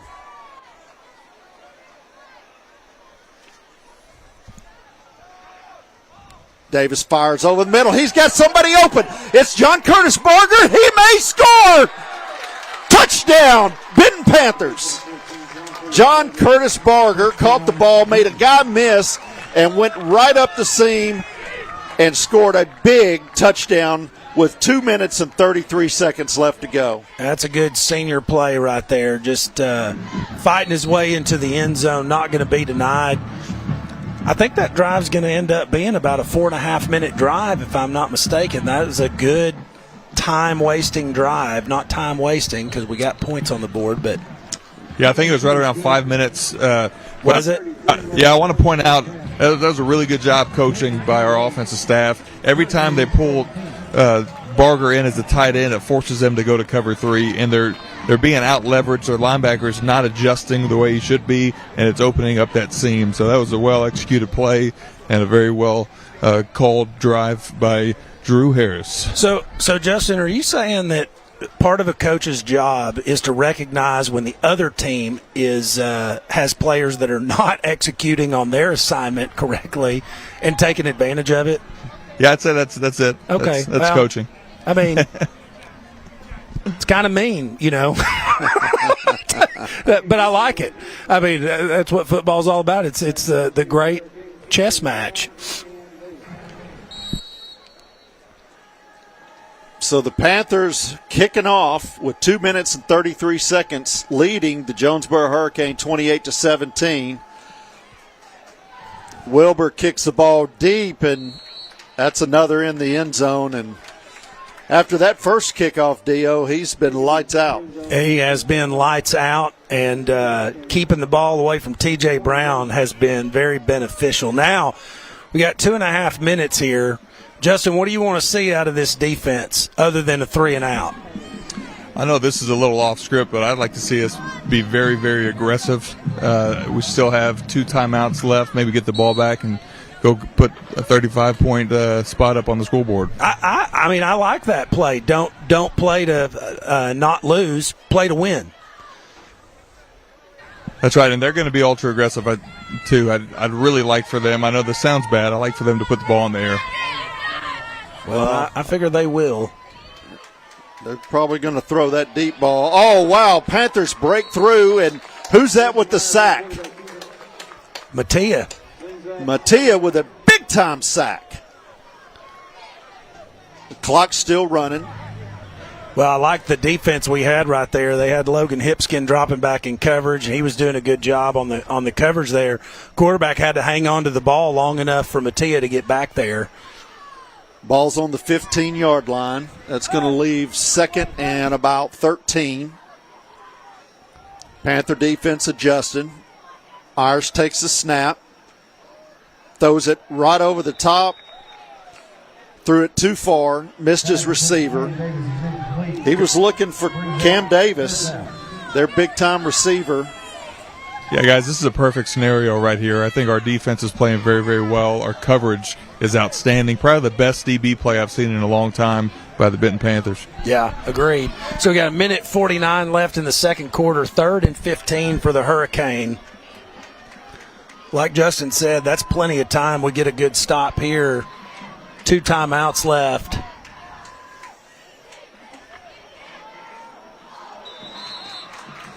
Great job by the Panther defense. Looks like Corey Anderson coming in, playing a little bit of safety. Man, that's what I thought about. I thought, no, I've got that wrong. But Corey Anderson coming in and breaking the ball up. That's going to leave a 4th and 13. Jonesboro is going to have to kick the ball back to the Panthers with 1:43 left, and the Panthers up 28-17. Yeah, Corey Anderson's one of those kids. He's got what you call ball skills. You know, he knows that's why he can play both receiver and safety, because he's just got a nose for the ball. Panthers almost got to that, but what a great punt. Punt is going to go all the way down to about the Panther 35-yard line, where the Benton will take over 1st and 10 with 1 minute and 29 seconds left. And, Dio, that's plenty of time for this offense. Oh, absolutely. It's plenty of time. Actually, this is the perfect scenario. We've still got 2 timeouts left here in the second quarter. We don't even probably need the 1:29, but I'm sure the coaching staff is going to figure out a way to use every bit of it. Or at least as much of it as they can, and not leave Jonesboro any time to respond. Panthers 5 wide. Davis alone in the backfield. Looks to pass. Throws a quick pass over to Corey Anderson. Anderson churning those feet. They're going to say he stayed in bounds. He's down up to the 38. That's going to leave 2nd and 2. Panthers in a no-huddle offense. They caught Jonesboro with too many players on the field. Let's see, did they get a timeout?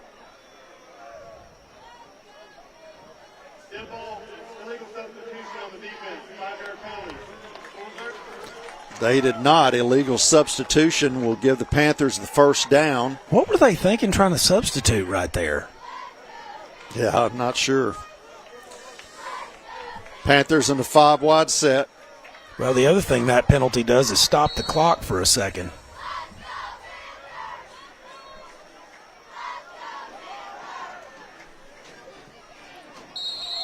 Oh, did he catch it? Nope.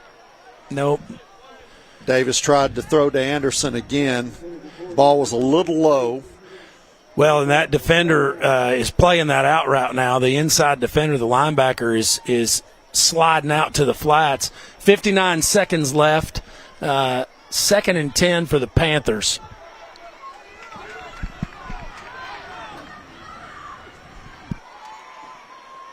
Got Murdoch out. Murdoch's going to be run out of bounds. Stops Short the clock gain. at 52 seconds. Short gain. That's going to leave a 3rd and 8 with 52 seconds left.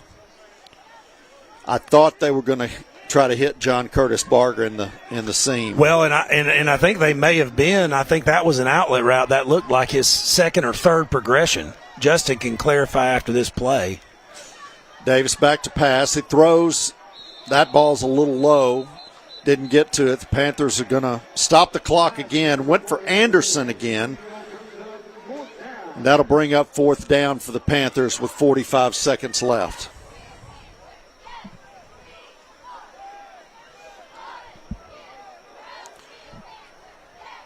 Justin, Anderson just couldn't quite get back to that ball. It looked like he got stuck in his break a little bit. The timing was off. Drew had his sprint out path was a little bit derailed. The right tackle gave up a little bit too much ground, but all in all, the timing of the entire play was off. So Dawson Davies punched the ball down to the 20-yard line, where the Jonesboro will take over with 40 seconds left. Dio, I think we can all expect a deep ball right here. I'm going to say that's probably in the cards, although Jonesboro may be satisfied. Listen, we've seen these Benton-Jonesboro games. Doesn't matter what the first half looks like. The second half can be completely different. And so Jonesboro may be content to try to keep the ball on the ground, maybe take advantage of what they think Benton's going to do with some deep coverage. Because, that creates a little bit of running room. And these running backs we've seen when they get into open field, they can do some damage. Nope. Ball's back. Oh, how about that? Big sack by Avian Beard. I think now they're going to be content to go now with they'll probably just let that clock run out. What a great job by Beard crashing through the line of scrimmage and getting a huge sack. Boy, he just out-quicked him right there to get back there. Now they're just going to hand off to Brown. Brown's being chased down, and that should probably do it for the half. So the Panthers are going to they've got somebody hurt. That's going to stop the clock. They ran the clock all the way down to 0. And that's going to do it for the first half, with the Benton Panthers leading the Jonesboro Hurricane 28-17.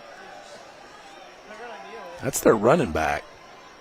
Is that Brown? That's T.J. Brown that's down. They put 3 seconds back on the clock, so they're going to get another play. Well, looks like they will get another play. And you also saw Kamari Fisher, who's their second wide receiver, kind of limping off on the side there. I think he may have just gotten the wind knocked out of him, because it looked like he had a whole host of defenders kind of land on him as he went down with that for that tackle. In a game that has been a very long first half, looks like it's going to be a little bit longer. No, he's limping with a knee injury, it looks like, or a side.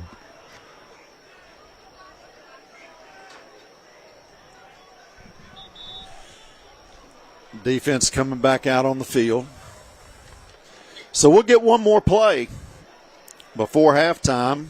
At halftime, we will have Mike Nail.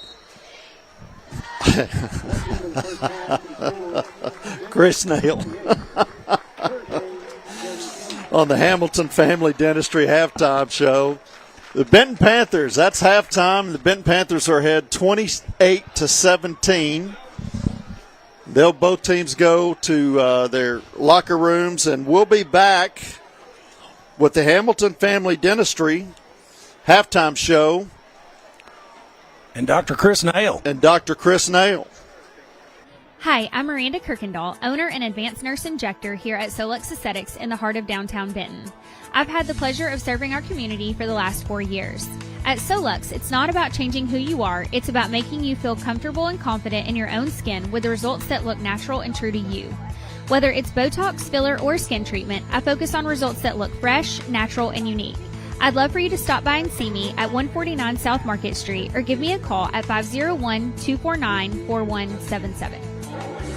Midtown Plumbing services over 1 million square feet of commercial property in Little Rock. And they've also provided plumbing needs to thousands of residential clients all over Central Arkansas. Along with residential and commercial plumbing, Midtown also provides water heater sales, sewer repair, remodeling services, and 24-hour emergency plumbing. Midtown Plumbing, just a phone call away. 501-426-5900. MidtownMechanicalServices.com. Allied Glass is a full-service glass shop located in historic downtown Benton.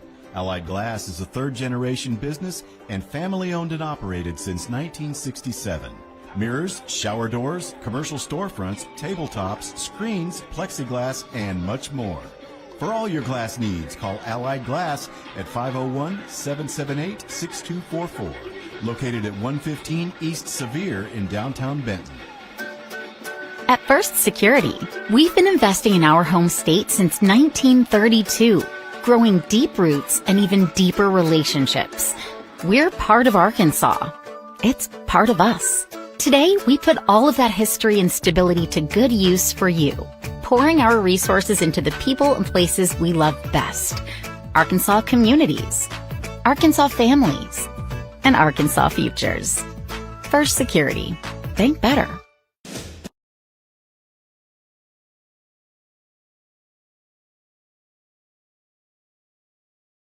Infamous, but you're not infamous. You're just you've been a longtime friend of mine. But Dr. Chris Nail is with us, and a lot of folks in Benton remember Dr. Nail before he was Dr. Nail. Remember him as Coach Nail, and then Assistant Principal Nail. But you're back now in Benton, and I know when I was on the school board,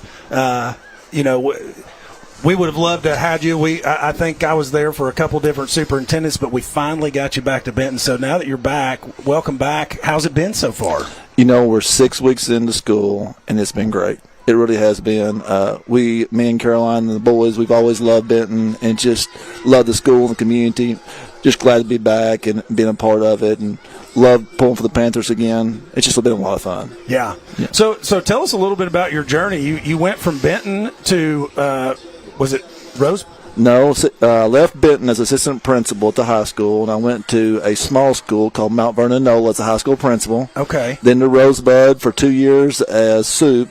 Then I was at BB 8 great years, had a great district, and loved it there, and then was so excited to be hired by the board to come back and lead the Benton School District. Yeah.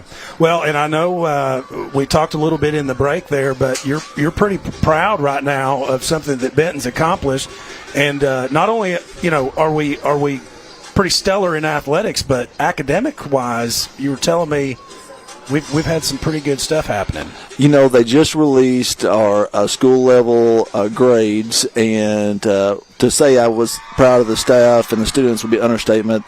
The high school had an A, the junior high had an A, the middle school had a B, and some of our elementaries, Caldwell had an A, Mountain View Elementary had an A, and Angie Grant and Ringo showed a lot of growth. And so, yes, so many good things are that. And I love seeing Coach Harris and the Panthers out here. I was a long-time coach, and one thing that if you have a good coaching staff like we do is you get better each week, and you can see the progress happening. And so, it's been nothing but positives. The best thing about Benton Schools is that we've got an amazing staff that works with kids every day. Yeah. No, and I remember from my time on the school board, that was something that, really stood out, just the people at Benton. But and we'll talk about football in a minute. I want to go back to the grades thing, because that's not something that I think a lot of people may understand. What does that mean when a school gets graded an A?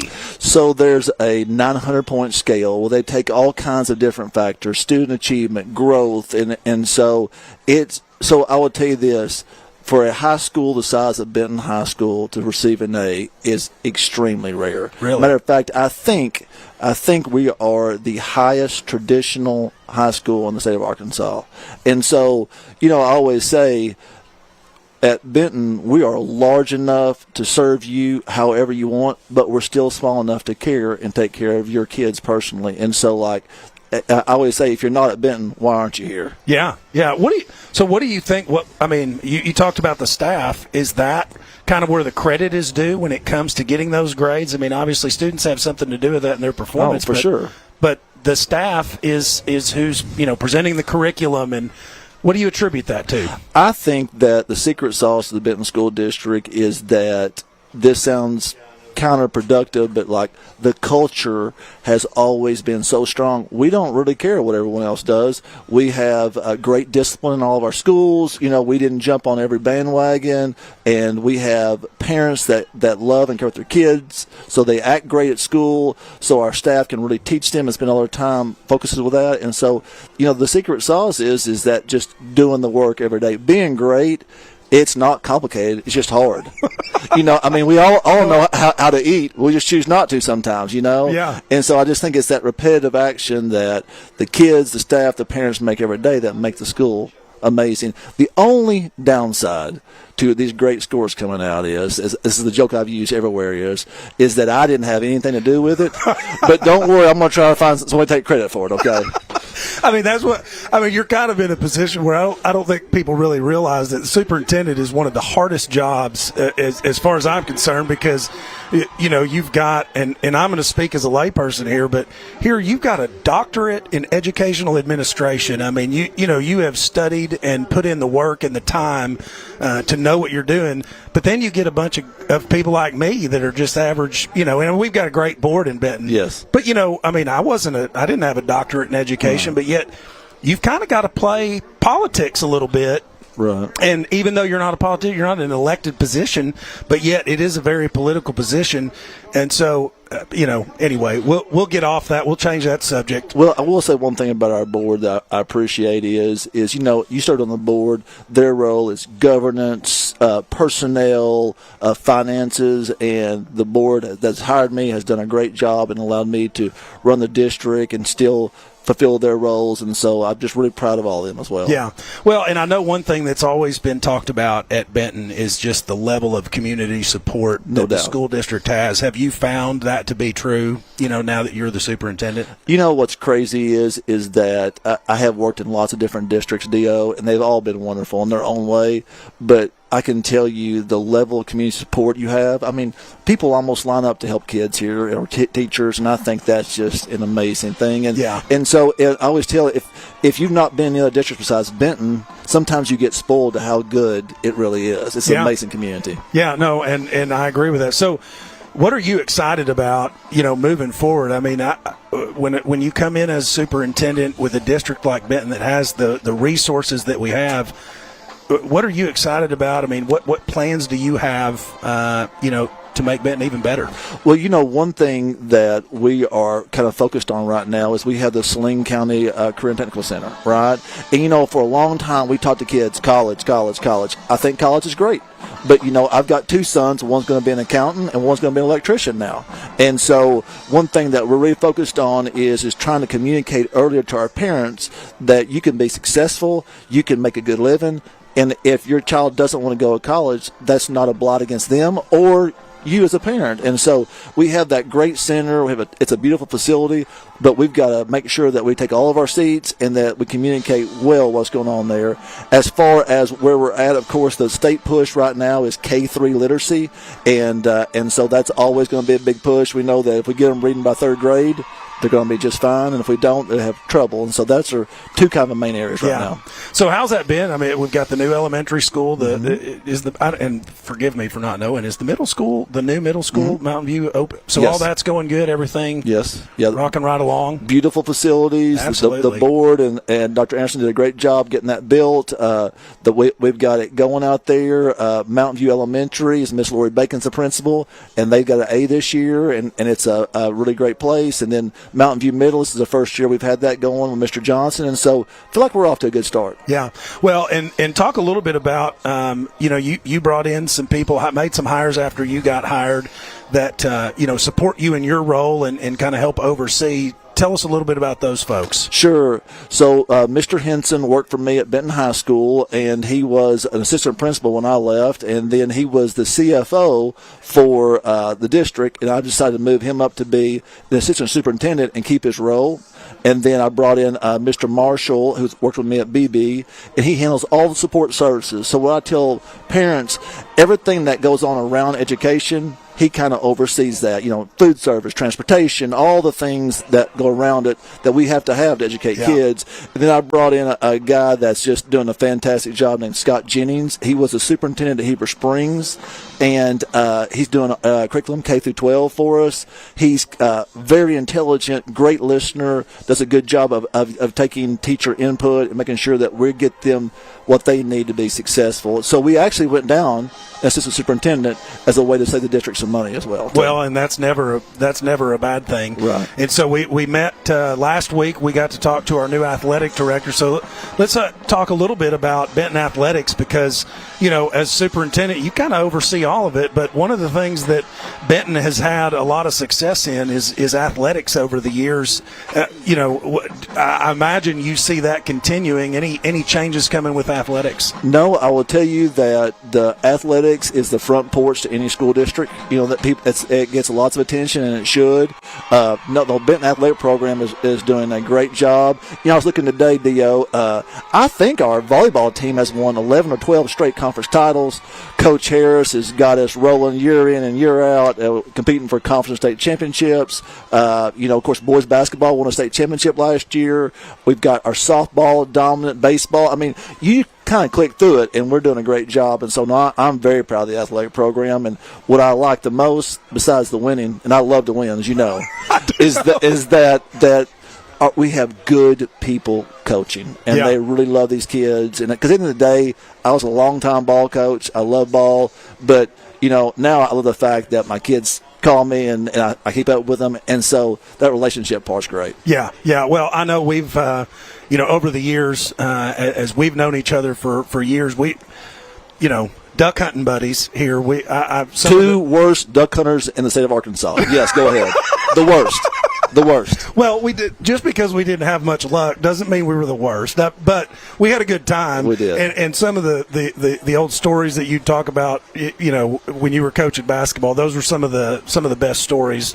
Just good laughs in the duck blind, at least. We may not have killed a lot of ducks, but we laughed a bunch. We couldn't call them or shoot them. Other than that, we were pretty good at that. Well, no, that's why we had our friend John Penn. That's right. Had to have him we do needed it. Yeah, somebody that's there right. that can do the calling and the telling us when to shoot. Right. So, anyway, well, Dr. Nail, it has been a pleasure talking to you. Is there anything else that you wanted to, to say to the people before we hop off here? We are planning on doing a video. We're going to sit down at the end of the week and really kind of highlight our students and our staff on these amazing grades that we've gotten. And so we're really going to try hard to communicate at the highest level possible. I hope that people feel that way. They've seen some progress. We're redoing the website right now to make it more user-friendly, so be looking for that coming up. And, of course, the one thing I will say that's on every parent's mind, no matter what they say, is safety, safety, safety. And so we want you to know your kid's going to be safe at Benton School District, and they're going to get a great education. That's great to know. And can they find that new video coming out? Will that be on the Facebook page? It'll be everywhere. Yes, we're going to push it out through Facebook, to all social media channels. We'll have it on the website. So, yes, we're going to really highlight what's going on well in the district. Awesome. Well, Dr. Nail, it's been a pleasure visiting with you. I appreciate you giving us your time today, and we're so happy to have you back in Benton. I hated it when you left, but I'm so glad that you're back. And so we're going to take a quick break, and when we come back, Terry and I will go over the first half stats. It's Friday, so Panther fans are thinking about our friends over at Riverside Grocery. Everyone knows about their catering that's good as grandma's, but their breakfast and lunch are becoming a Saline County tradition. Deer season's just around the corner, and Riverside's also your headquarters for feed and game processing. So whether you're gassing up or grabbing those essential tailgating supplies, Riverside Grocery has everything you need. Drop by Riverside and start your weekend right. Elliott Electrical Incorporated is a proud supporter of Benton Panther football, owned and operated by proud residents of Saline County. Elliott Electrical Incorporated is licensed in 16 states and counting, specializing in new commercial electrical contracting. We bring decades of experience and dedication that has allowed us to serve many communities for over 40 years. Go Panthers!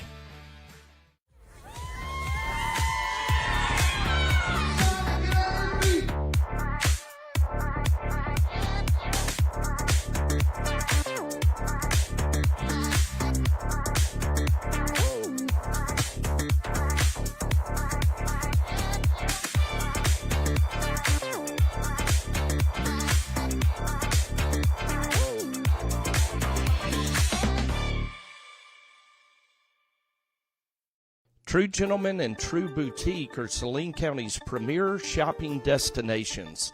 No matter the occasion, let us help you find your style. From the beach to the golf course, the office, or even a special night out, come check out our huge selection of merchandise. We even provide suit and tuxedo rentals. Located in downtown Benton in front of the Farmers Market Pavilion, it would be our pleasure to serve you. We are proud of our Benton Panthers and wish them luck this season. Go Panthers! Welcome back, Panther fans, to the Hamilton Family Dentistry halftime show, where the Panthers have a 28-17 lead over the Jonesboro Hurricane. Dio, we've got some stats to talk about. If I can get our outstanding production team to pull that up. The Panthers rushed the ball 22 times for 35 yards and held the Jonesboro Hurricane to only 23 yards rushing. Wow. How about that? Yeah, that's pretty impressive there. Now, you know, we saw a lot of deep passes, and Justin said some of the best defensive back play that he's seen in a while, and the numbers show that. The Hurricane only threw for 74 yards in the first half, as opposed to the Panthers, who moved the ball 217 yards in the air in the first half. So total offense, the Panthers at 252 yards of total offense in the first half, and the Jonesboro Hurricane only 97. How about that defense that we were bragging about, Dio? Well, I'm going to tell you right now, this defense has definitely proven me wrong. I shouldn't say wrong. They've answered my questions that I had about them, and that's one thing I'll say. Want to go over a couple of scores real quick, but before we do that, Jim asked us specifically to throw a shout out, throw some love to Westside Wellness and their Zofran IV, which has been a game changer for Jim. Saved the day for him. Well, when we got a text this morning that said he woke up feeling gravely ill and he was heading to Westside Wellness to get an IV, I was hopeful he might be well enough to make the trip down here, but obviously, he's well enough to keep the tackle chart and do a great job of that for us, so I definitely appreciate that. But, Jim, we miss you in the booth for sure, but let's go over a couple of score updates that Jim's helping us out with as well. Greenwood is up 21-18 over Shiloh at halftime. That's a good ball game. That is a great ball game. But the one that we were interested in, Marion versus Sylvan Hills, you got a 2-1 Marion team against a 3-0 Sylvan Hills. Marion leading Sylvan Hills 26-19 at halftime. So big game there. Now I don't know if it's. I feel like these are super duper delayed, but Sheridan was up 8-6 in the first quarter against West Memphis when I looked just a second ago, and then Little Rock Catholic was down 14-3 in the first quarter against El Dorado. Well, the Panthers are stretching, and so are the Hurricane.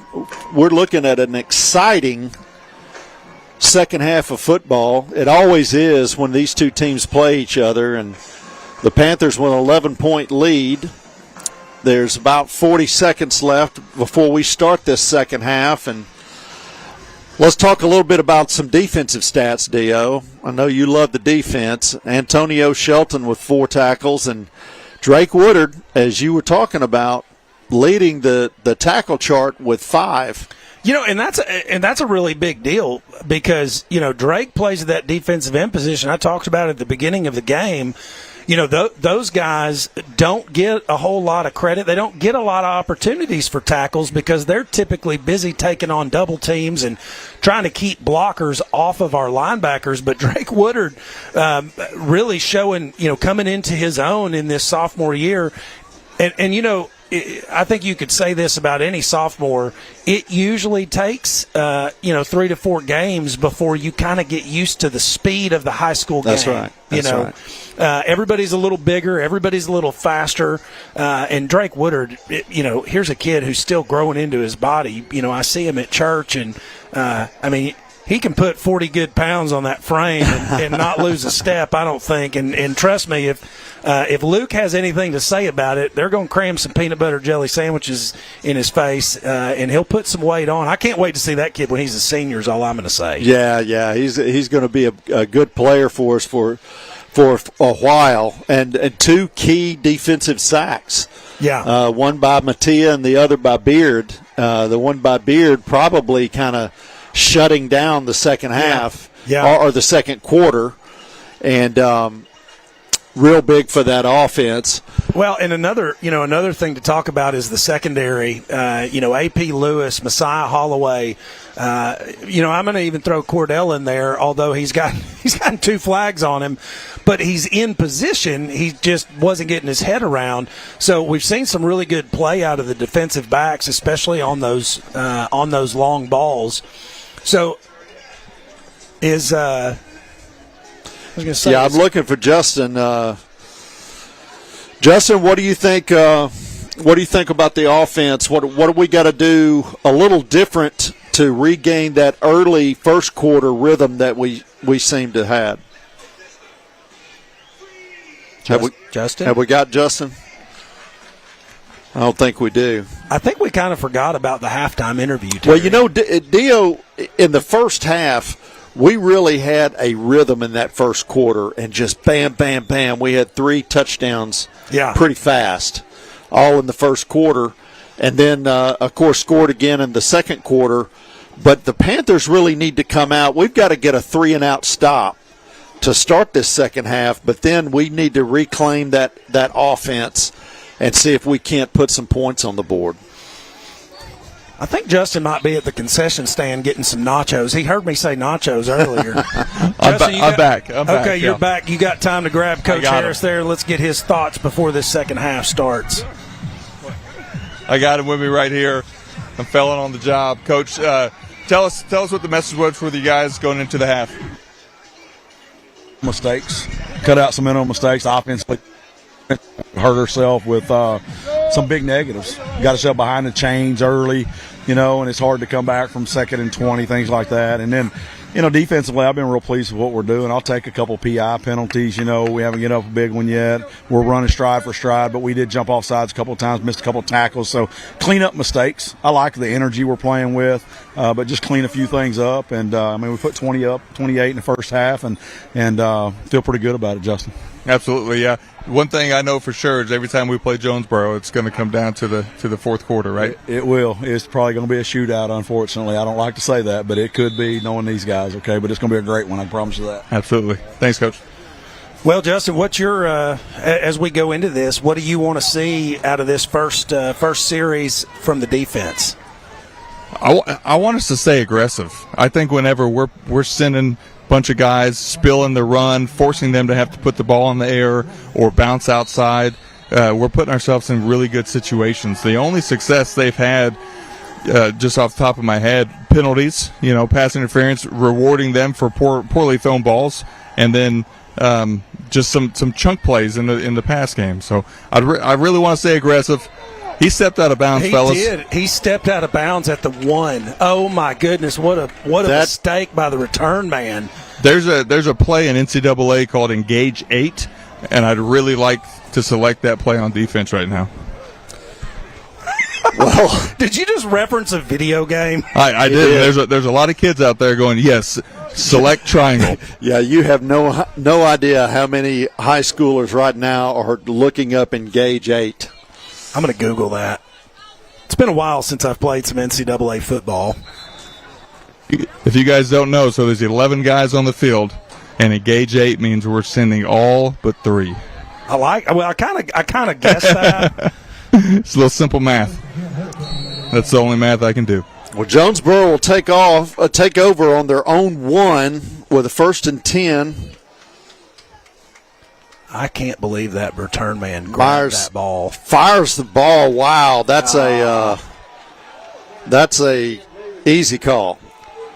Yeah, he had his right arm around him. Oh yeah, he had him wrapped. So now it'll be 1st and 10 from the 15. But that might have been a smart play. He had a step on the inside, and that would have been trouble. I was about to say there's no help if he didn't. If he caught that ball and didn't get tackled, he was going to run for a ways, probably until the back of the end zone stopped him. So the Hurricane will probably take over where they should have taken over at about the 15-yard line, 1st and 10. Panthers showing pressure. Myers throws the ball deep. He's got a player open. Oh, and they're going to throw another penalty for a horse collar tackle. That was a deep, deep pass to Cam Davis, their star receiver. That's the thing. That was a great catch. I mean, he put it right where he had to, but. Well, he's got such great speed that he had a step. Yeah. And once he got that step on Stewart, he had a good 2-3 yard cushion. And Meyer, unlike a few previous passes, dropped that one right in. Yes, he did. Next time, Messiah, just tackle his legs. Don't tackle him at the shoulder pads. Jonesboro's come out firing. Now they hand it off to Brown. Brown stutter steps, gets through the line of scrimmage. Looks like he gets down to about the 8-yard line. Yeah, it looked like Weston Monson getting in on the tackle there. They go to him again. They go with a quick snap.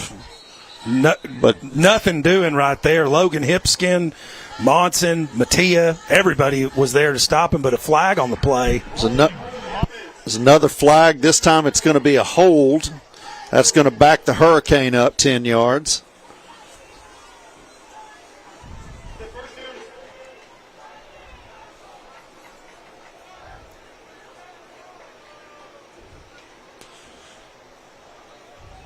So now the Hurricane will be facing a 2nd and 15 with 11 minutes and 13 seconds left to go in the third quarter. Myers is back. He throws the fade, and it's dropped.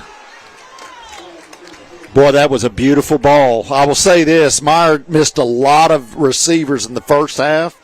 He has come out throwing some beautiful balls the second half. Well, he really has, but Messiah Holloway doing a great job avoiding the PI penalty and able to knock that ball away. That was pretty good cornerback play. That'll leave 3rd and 15 with 11 minutes to go. Myers takes the snap. Oh, and he's going to be sacked!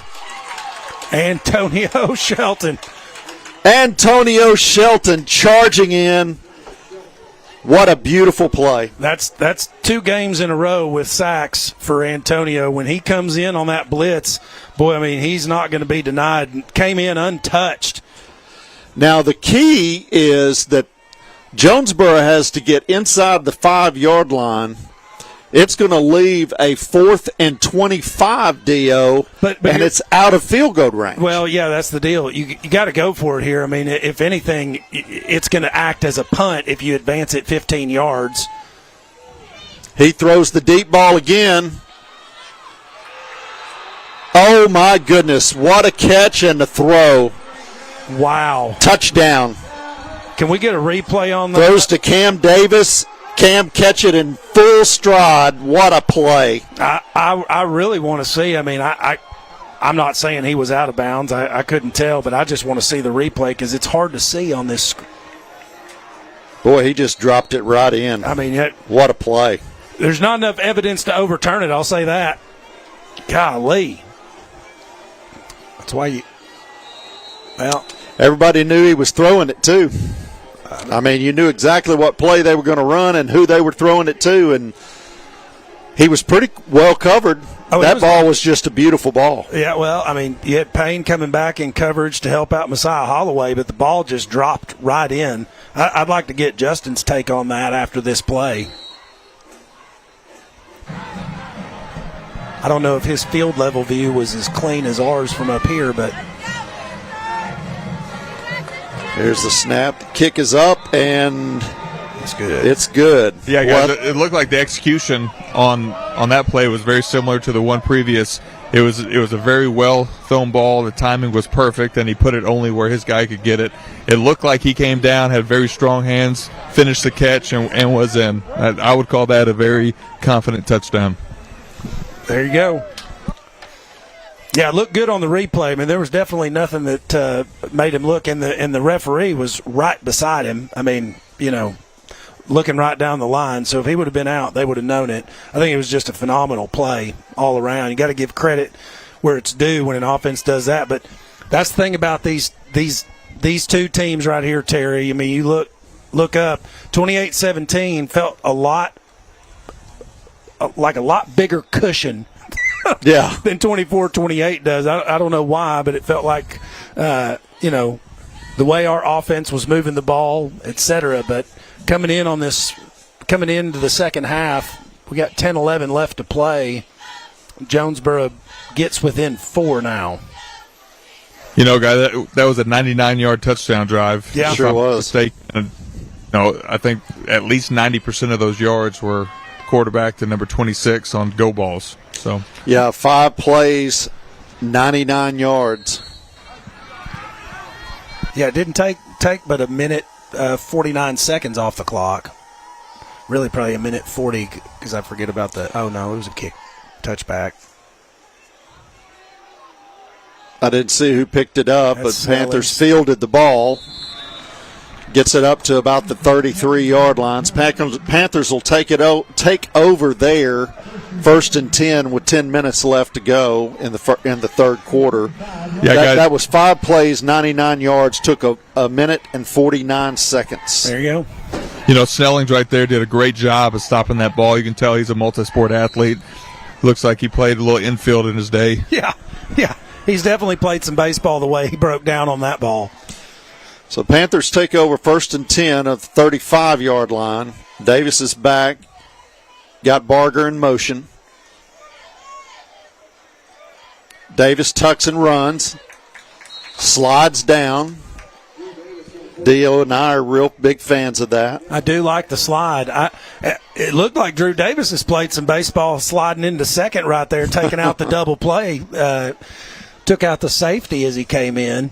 That's a pickup of 9 yards. That'll leave 2nd and 1. Collett comes in motion. Gunnar Deaton runs into the line, bounces off. Nice run. Boy, that's a nice, tough run. Absolutely. Well, I really like his patience in the backfield as he runs into his own tight end, but then cuts it back against the grain, and that's really where he picked up some of the big yardage. Gets it all the way out to the 45-yard line of Jonesboro.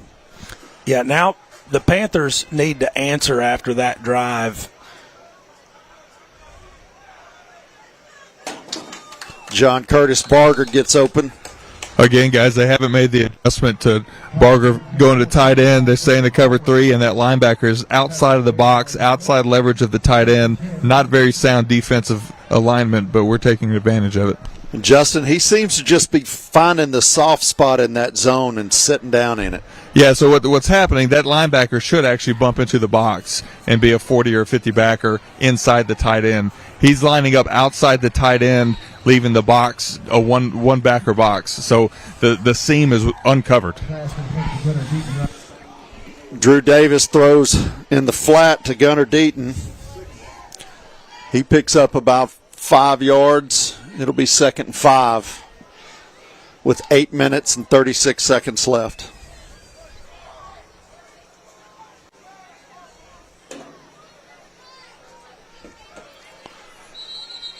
False start. Panthers going to back up 5. It'll be 2nd and 10.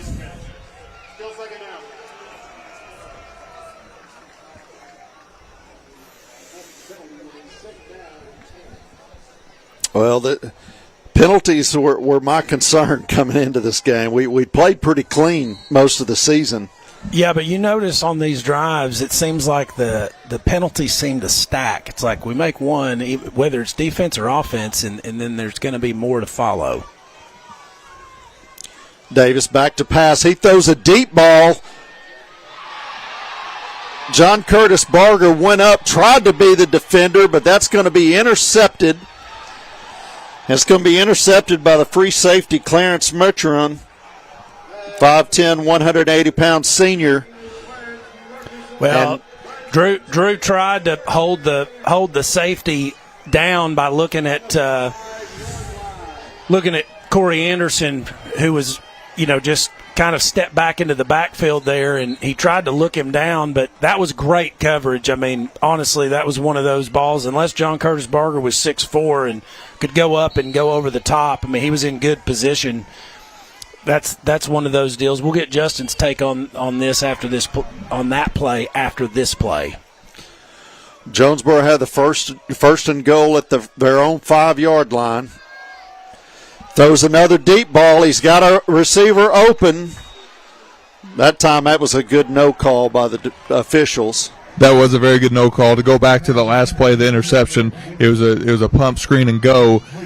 If I break that down, I thought that was a well thrown ball, a really good route by the receiver, and the defender did an excellent job of widening Barger and creating enough space to where he could fall underneath the pass. Yeah.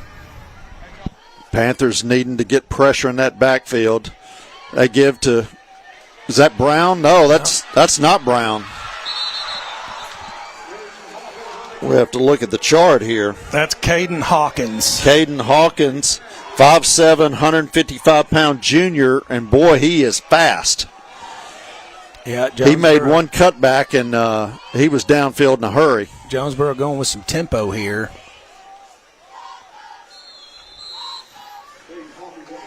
Jonesboro seems to have found some new life on offense as they've gotten a little bit of momentum from that interception. Yeah, and they're going quick tempo too. Panther defense moving around.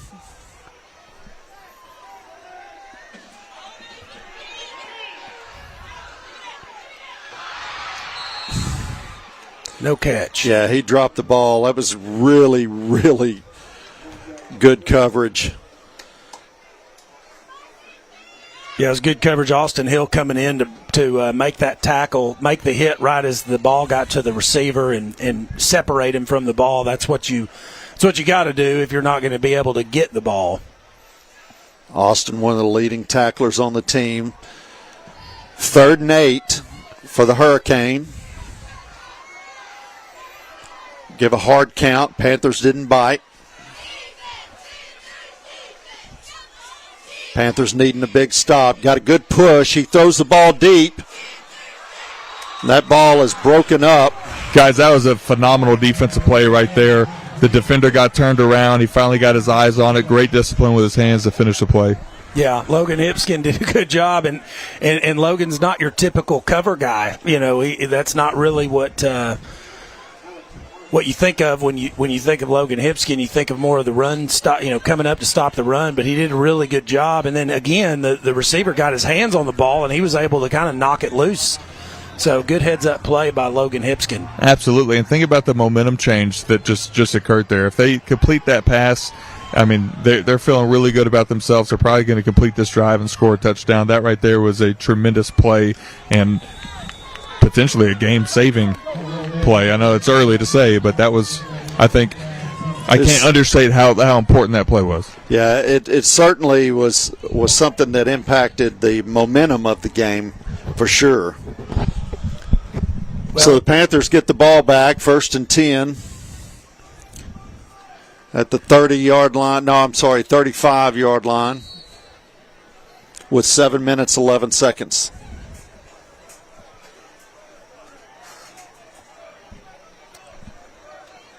Davis fakes the pitch, breaks to the outside. He's got a lane. There goes Davis. He cuts back. He's still going. He's at the 20, the 10. Touchdown, Panthers! Well, with 6 minutes and 57 seconds left, Drew Davis says, hey, Coach, watch this 70-yard touchdown run. Watch this fake pass and then the cutback, and he found that lane and just used his speed, Dio, to sprint through. What a play. Well, that was a heck of a run. Drew Davis really getting it done. That's 3 rushing touchdowns tonight for the senior quarterback. I'll take them. Absolutely, and think of the change of momentum. You went from they scored a 99-yard touchdown drive, they get the ball back, looks like they're about to do it again. We make a tremendous defensive play, and then first play on offense, we go and we score and change the momentum completely. Yeah, so that drive was going to be one play, 65 yards in 14 seconds. Jim, I know you're keeping track, so it may have been 15 seconds because they let the clock keep running after he crossed the end zone, but that was awesome. Well, Gabe Wilbur makes it official. So he nails another extra point. The Panthers go one play, 65 yards in 14 seconds and leave 6 minutes and 56 seconds on the clock as they retake the momentum in this stadium, and the lead is now 35-24. Well, just a quick score update in the Marion Sylvan Hills game. Another 2 6A East opponents, Marion 33, Sylvan Hills 19 currently. And Jim said that was a one-play, 69-yard drive that took 14 seconds. So I was off by 4 yards. Well, that was a high kick, and that's going to be taken down to about the 31-yard line. That's where Jonesboro will take over, 1st and 10 at the 31-yard line.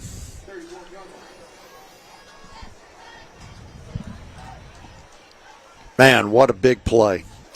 Boy, that was, and momentum is so big in a game like this, especially when you're on the road, playing a team like Jonesboro, conference play. Now the defense, and I expect Jonesboro to do more of the same, just throw it up to number 23, because that play has been pretty good all night. Boy, that was a nice pass, too. He dropped that one in. This time it goes to Kamari Fisher. Like I was saying earlier, you got to look at 2 numbers, 23 and number 6, and cover those guys up. That's easier said than done. 1st and 10, they give the ball off to Brown. Brown is snowed under by Weston Monson on that one. Monston and a few of his friends. Yeah.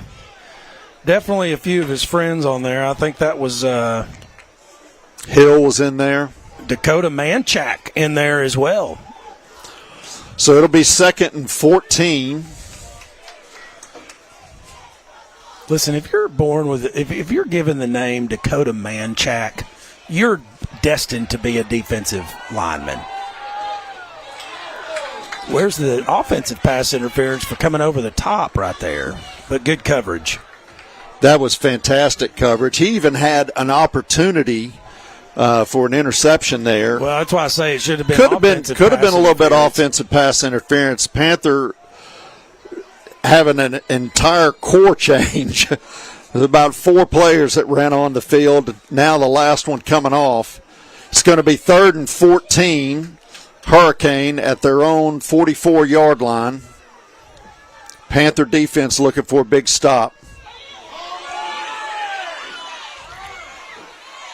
Oh, he makes the first guy miss, and he's going to get down, Dio, to about the 44-yard line. That's going to leave a 4th and 3, and I can't imagine how they don't go for this. Yeah, they're going to go for it. They're going quick tempo. Our fans were looking for that holding call on that last play. Well, they should have got it.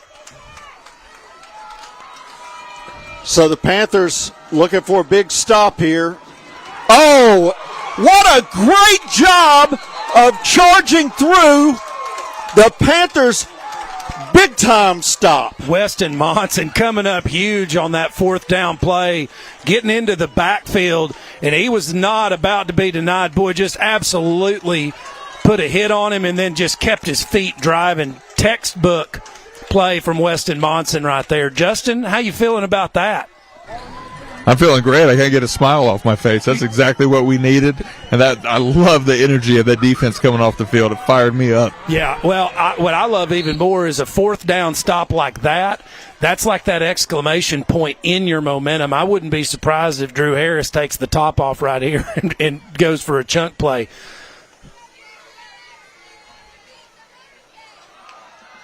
He throws it out to Snellings. You're going to get a flag on that play.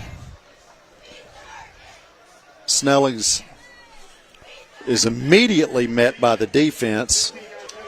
That's going to be pass interference. The Panthers are going to get the benefit of our curse in the first half. Jonesboro has conspired against my pick to click. I mean, now they're committing PIs to prevent him from making receptions. 5 minutes and 13 seconds left in the third quarter. Panthers have it with a 1st and 10 here on their own, or on the Jonesboro 47. Davis, that was a run all the way. I absolutely love what we're doing right now. I think we should milk the clock, continue to keep our defense off the field, control the line of scrimmage, and go score. Yep, I like it. Davis gets 2 yards. Now looking to the sidelines. Getting a change of call. I feel like this is 4-down territory as well, so a run right here would be a really good on-script play, and that's okay. Gunnar Deaton carries for about another yard. That's going to leave the Panthers with about a 3rd and long 7. But that clock keeps running. 4 minutes and 20 seconds left. Yeah, Terry, and you really got to think, with the philosophy of going for it on 4th down, it's really, you got a 2nd down play right now. Think a 2nd and 6 if we're at midfield. Deaton in motion. Comes, and there it is. Drew Davis rolls out to the right-hand side.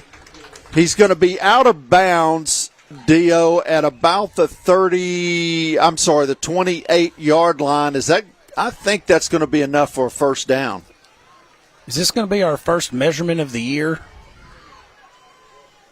Boy, they're going to be really close. Down. They're calling it 4th down.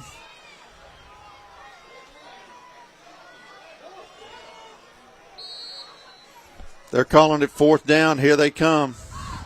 I'm looking for the Nate Beck right here.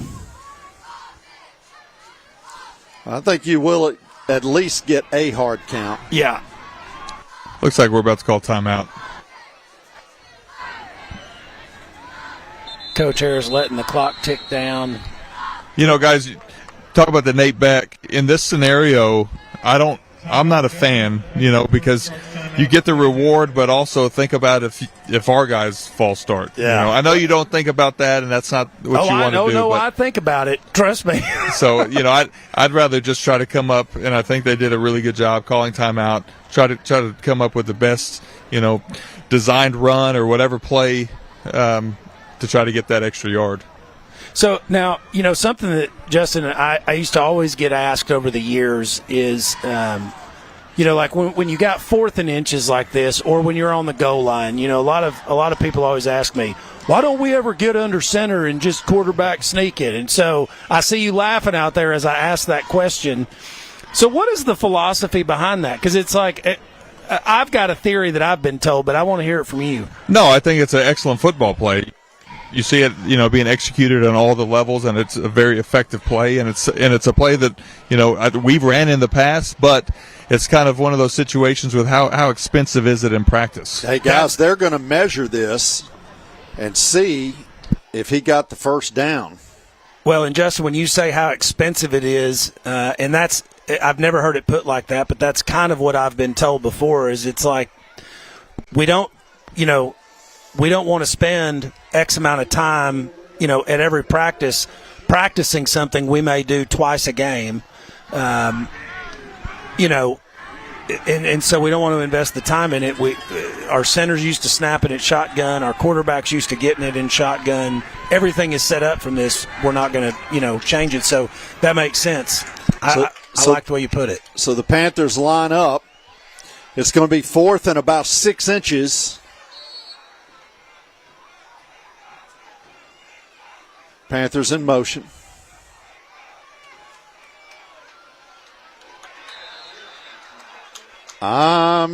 Drew slipped. I'm not sure where he fell, but that may be short, guys. Panthers may be turning this ball over. We'll see where they mark it. First down. They're saying first down. Boy, he got it.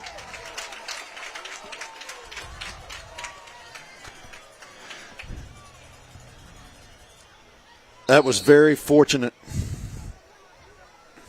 We've had some slippage out there tonight on this turf. So the Panthers leading 35-24 with 3 minutes and 40 seconds left. 1st and 10. Call it in motion. That was a walk-in touchdown. Drew just overthrew barely a wide-open John Curtis Barger. He would have walked in, Dio. Well, I'll tell you this. The ball fake got me because I thought Gunnar Deaton had the ball.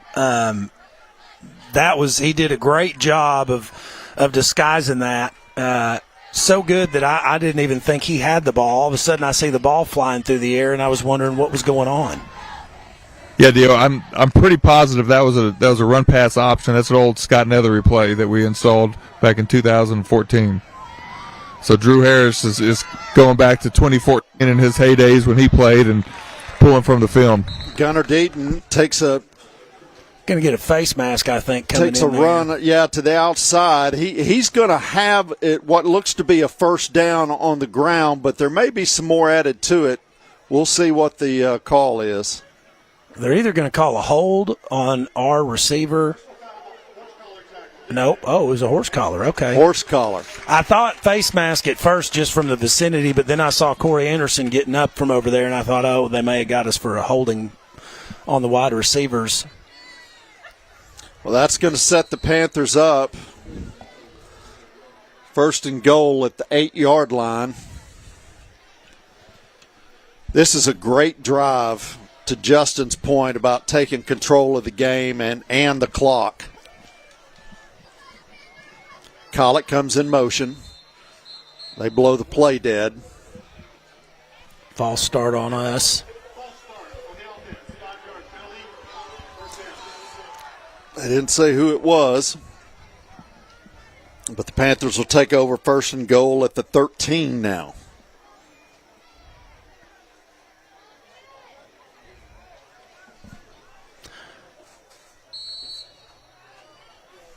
Clock starts and ticks under 3 minutes left in the third quarter here, and I agree with you. I think this methodical drive is a great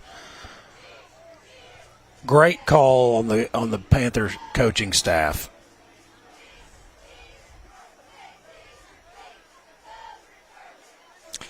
Davis scrambles out of the pocket. There's a flag in the Panther backfield, which is usually a bad sign, Dio. That is not where you want to see that flag get thrown, because it's thrown at the back of our offensive lineman. He had Anderson in the end zone, but the hold is going to bring everything back, and now the Panthers are in a big hole. And Dio, if they're not careful, they're going to take themselves out of field goal range. Yeah, well, ball is placed on the 23, and it's 1st and goal. I mean, when you're on the 8-yard line, you feel like that you're in automatic zone, and now the Panthers have got to have some success to even get it to where you feel comfortable. Well, Wendell coming in there and slicing in on what looked like might have been a run blitz. I couldn't tell, or maybe he just saw the pulling guard and filled the hole, but came in, tackled Gunnar Deaton in the backfield. And that is not a great play to start when you're 1st and goal from the 23. Loss of 1. 2nd and 23, or 24 now. Yeah, thank you. 2nd and 24. Panthers have the ball. Davis back to pass. Fires and a comeback route, and what an amazing catch by Corey Anderson. Falling back, kept his he has made some really good catches this year. No, that dude's an athlete. That's what you call that. Leaving his feet, jumping out and getting the ball. And that ball was thrown where the defender had no chance to really defend it. Gets the Panthers back to the 3-yard line? Looks like is that right? 4-yard line. Yeah, it looks like it. So the Panthers will have it 3rd and goal at the 4.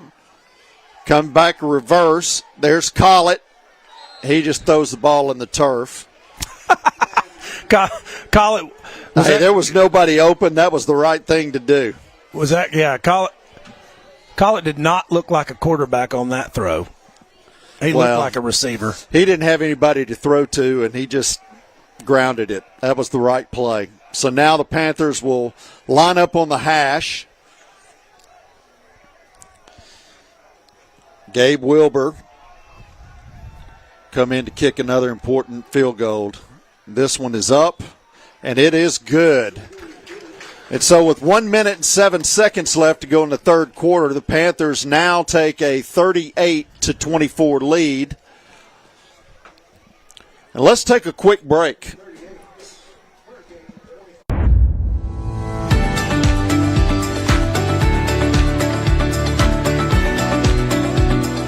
So as a kid growing up in Benton, I dreamed of being a football player for the Panthers. And once I got into high school, I got to live out that dream.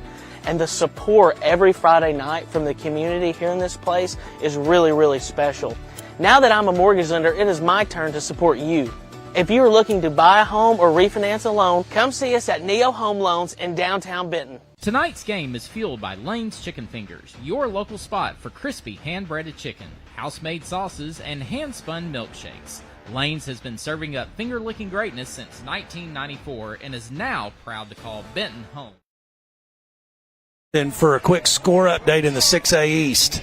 Yeah, the 6A East scores that I have right now, we got Marion over Sylvan Hills right now 33-19. We have El Dorado beating Little Rock Catholic 28-14, and we have Sheridan all over West Memphis 36-20. Where was that game? How much was left in the El Dorado Catholic game? I'm not real sure. I can find out though. Well, I was just curious. You said beating, and I didn't know if that meant like it was done or if that was.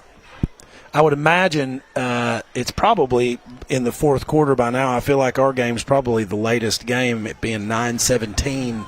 Still 1 minute and 7 seconds left in the 3rd quarter. So that last drive was 10 plays, 48 yards, and took 4 minutes and 11 seconds. A really good drive by the Panthers. So let's see what our defense can do. 1st and 10 Hurricane. Quick out. The ball's going to be incomplete. Well, another score update for our Saline County friends. Bryant up 50-0 over Central at halftime. Yeah, just when you thought they couldn't outdo last year, they put another 8 on the board. Major Holloway had the coverage over there on that last play. Did a good job fighting through the block. Caused some disruption, caused the receiver to drop that ball. Well, Jim sent me a stat that so far this year Benton has been outscored 35-0 in the 3rd quarter until this game, and we've put up 10 in this 3rd quarter. So we've turned that stat around, started chipping away at that 35-0, Jim. There's a deep ball by Asa Myers, and it was 10 yards from the nearest receiver. He just threw that away. Amazing pressure coming up the middle on an all-out blitz by the Panther defense. That's going to leave 3rd and 10 with 54 seconds to go in the 3rd quarter. Well, I really like this. When it's a passing down, they're swapping out. You see Corey Anderson and A.P. Lewis and Trey Stewart all coming in the secondary. I don't know if it's like a nickel package or what, but it's definitely your best cover guys out there. A little swing pass out. It's a great job of getting back over there. That's going to get them a 1st down, but that play was to Brown, and that could have been a lot bigger. Well, it was a really well-designed play. They had trips over there, and they ran all the trips, ran all of the defenders to the inside and put T.J. Brown to the outside. Asa Myers pulls the ball, takes off running. He gets just past the line of scrimmage. It looks like it's going to be 2nd and 9. Panthers changing personnel. Hurricane in a 4 wide out set. Clock is on 15 seconds and counting down left in the third quarter. Looks like they're going to get one more play off. And that's a great job by that interior line shutting down the running lanes. And that's going to be the final play of the third quarter. We're going to take a break. And when we come back, we'll have a fourth quarter of a very good football game. Your Benton Panthers are leading 38-24. For more than 30 years, Truman Ball Real Estate has proudly served Saline County, helping neighbors buy and sell homes while treating every client like family. Scott and his team at Truman Ball love Benton Panther football and would be honored to be on your team too. Truman Ball Real Estate, where clients become family.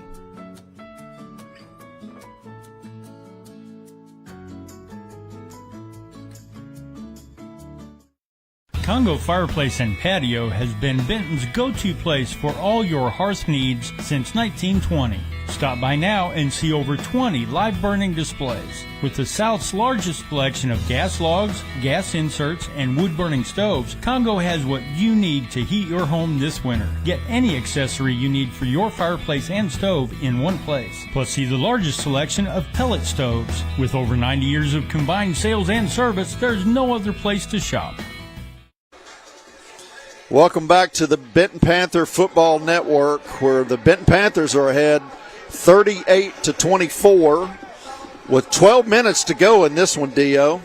Yeah, and Terry, 24-38 is not a comfortable lead in this Jonesboro-Benton matchup. It never has been. We have seen crazy things happen, so got a lot of football left to play tonight. 3rd and 8. Snap back to Myers. Myers scrambling. He's got a lot of pressure. Here come the Panthers. He throws. Oh, what a great play. What a great play by Cordell Payne. Coming up and knocking that ball down. And that's a big stop for the Panthers. That's going to leave a 4th and 8 on their side of the field. And it looks like they're going to send out the punt team. Yeah, they need to send out the punt team after that. Justin, give us your fourth quarter thoughts. I mean, as a former coach, what's your mindset going into the fourth quarter of a game like this, up 14? We're up 2 possessions right now, 14 points. I would really like to see our offense keep applying the pressure. This is not one of those drives where I feel like we need to try to let the defense rest or do any of that. I think we need to be ultra aggressive. Let's go score. Let's play fast, and let's go close this sucker out. Well, they shanked the punt. Yeah. And that punt, I'm not sure what the distance is.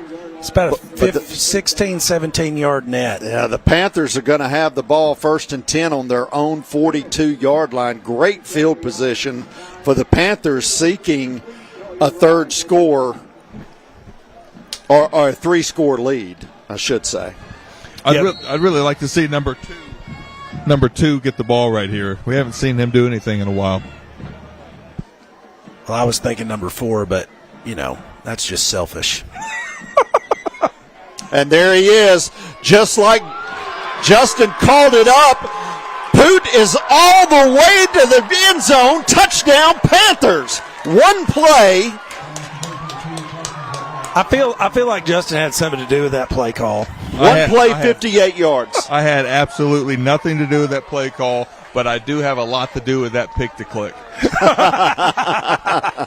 That was a great play, and I really like how Drew Davis kind of threw a 3 ball up there and let Poot go run under it.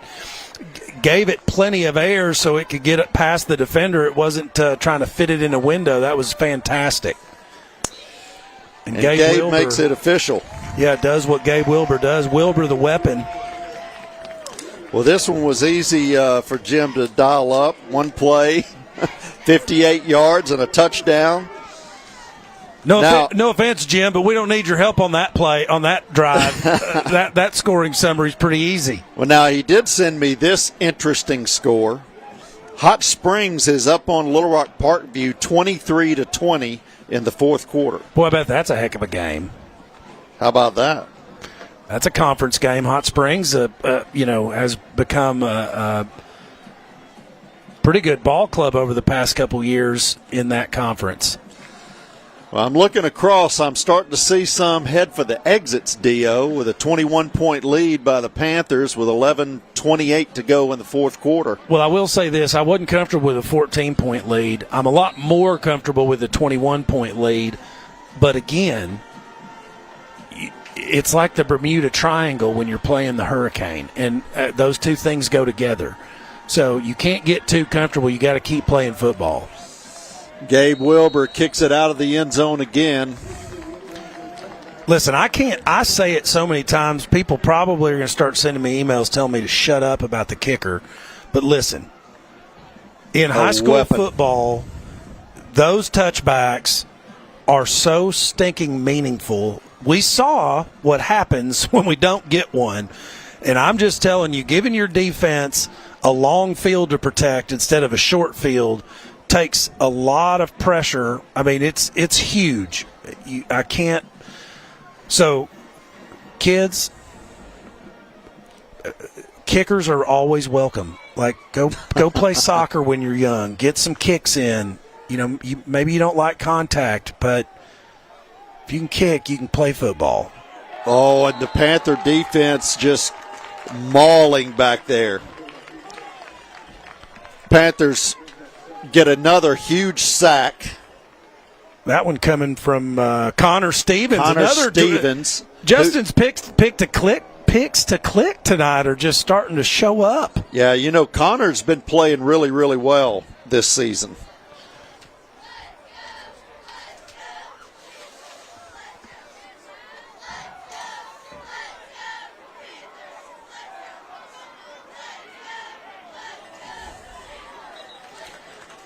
Myers throws the ball out. He's going to get. Well, Cam Davis has had a big night at receiver. I mean, he is a quality receiver. Catches the ball well. Catches the ball well in well defended situations. Yeah, and that's going to bring up 3rd and 10 for the Hurricanes with 10 minutes and 20 seconds to go. Oh, we had our first pluralization, Terry. It was the first time tonight you've called them the Hurricanes. There it is. And there's that guy, number 23, Cam Davis. Yeah, guys, I was actually about to mention something about offensive strategy. I think regardless of what the situation is, unless we're up 2 possessions inside 4 minutes, we got to continue to go score because these guys can score with one throw of the ball. Well, Myers took a big hit. I'd like to see that on replay because as soon as he let go of the ball, I started tracking the ball.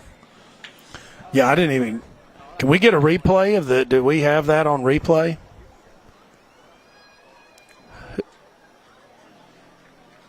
We do not. We do not, apparently. We got a little spoiled, Dio. Well, evidently he took quite a shot because he's still down on the turf, being looked at by the trainers. But that was a pretty ball, and he's been throwing a lot of them in the second half. The first half he was a little erratic and missed some open receivers. Yeah. But the second half he has been on the money. And he's walking off on his own power, so that's good to see. Well, that's one of those. He just threw the ball up there, and Cam Davis ran under it. That kid's a quality receiver. So now I'm not really sure who we're going to see because there was no number 2 on the depth chart. No.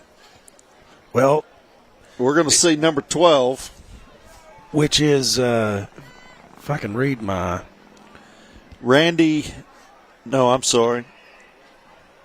Grimes. Aiden Grimes, who's a junior.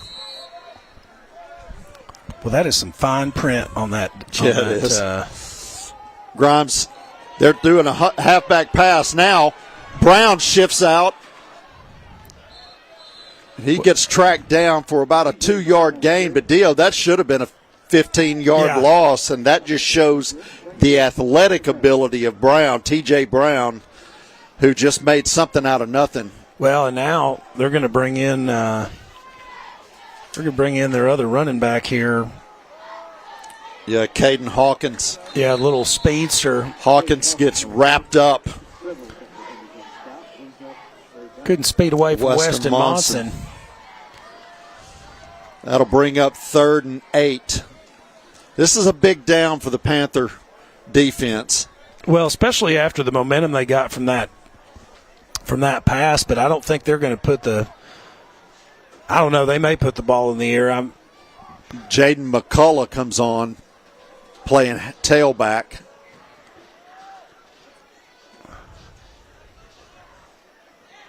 It's back to pass. What a ball.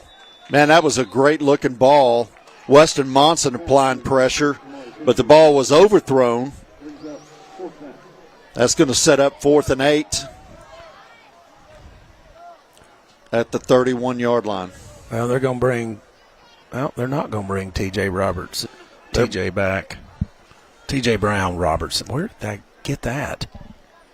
They're bringing in Jalen Hurd, who's a 6'2", 117-pound or 75-pound sophomore, and let's see if they don't throw for him.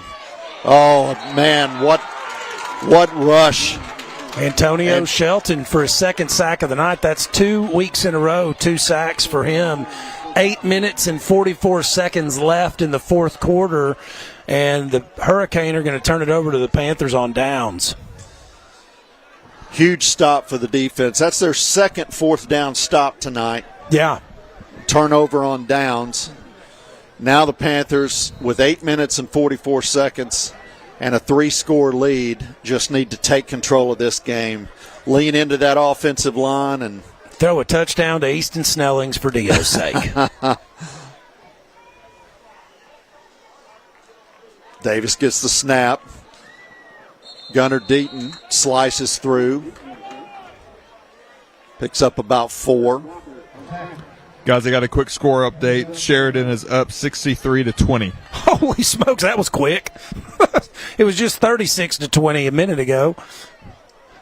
That's that Kevin Kelly offense for you. And I don't think West Memphis is real solid. Davis looking to the sidelines. Looks like they're changing the play. Davis back to pass. Oh, what a move. And he breaks free. He's on the 30, the 20. He's down to about the 12-yard line, looks like, Dio. Boy, Corey Anderson. And, you know, he was one I looked at. I almost took him as my pick to click. I wish I would have, because Corey Anderson has played lights out tonight, both offense and defense. Well, I'll tell you this. He has played one incredible game. I think this is his best game tonight. By far. Yeah, and I also want to go ahead and mention that was a right hash to field throw on time, and that's a next level college football throw by Drew Davis. Drew hands the ball off to Gunnar Deaton.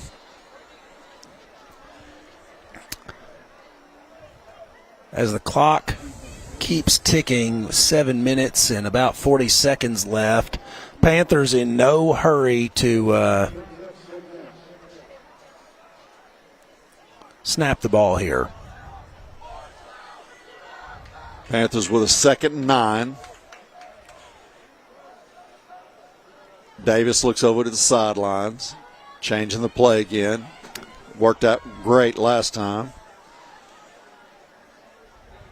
Davis throws the ball. Boy, that was well covered. There's a flag in the end zone. A lot of contact. Yeah, that was. And that was one where Drew threw it to the spot, and the defender never even saw the ball coming. I actually thought that was a really good throw, even though it wasn't a completed pass. Yeah, it looked like Corey was trying to come back to the ball also and couldn't. So it was an easy call for the official. That's going to leave the Panthers with a 1st and goal at the 5-yard line. Oh. Drew had to avoid number 30 coming in there. Yeah, Cordarius Thomas, a 5'9", 145 sophomore, he may be only 5'9", Dio, but he got that hand up and got a little piece of the ball. Did he get a piece of it? I didn't see. I just thought Drew kind of had to throw a little bit too far to the outside to avoid him. Hurricane shifts. Drew looks for an inside run, and there it is. Touchdown, Panthers. Drew Davis on his 4th rushing touchdown of the night. Last week, he throws for 4 touchdowns. Tonight, he decides he's going to do it with his legs, runs it in 4 times. He's had to have well over 100 yards rushing. Well over. Yeah, and I will tell you this. Noah Wendell, who leads their team in tackles, that's the guy that he shook. That's the second time he shook him. Gabe knocks it through, and the Benton Panthers have taken a 52-24 lead over the Jonesboro Hurricane with 7 minutes and 3 seconds left to go in this ball game. Now I'm comfortable. Now I'm comfortable. That was a really good score because now you back those defensive backs up and let the clock run.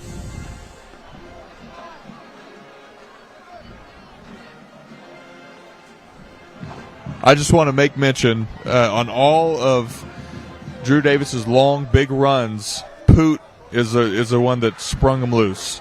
He made the touchdown blocks on all of them. That's what he just informed me. And Drew also just dabbed him up and thanked him. So all of his touchdowns should be credited to Poot. I feel like you have some bias in that analysis. I don't feel like I'm going to protest that. Listen, you're a journalist now, technically, so I need you to not have bias in your work. Another really, really deep kick. That ball goes into the end zone. What is that? 6? 6 in the end zone? 2 out? It's all but 2. And the one where he pinned him down at the 1 was amazing. I still can't believe that guy, the return man, tried to catch that ball. So that last drive was 5 plays for 58 yards and a minute 41 seconds. 7:03 left in the game as the Panthers have turned it on in the third and fourth quarter in this second half.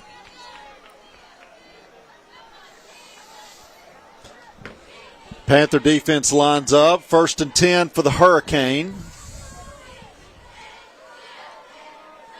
They've put in number 15 at the quarterback. That is C.J. Lovelace, who's a sophomore quarterback.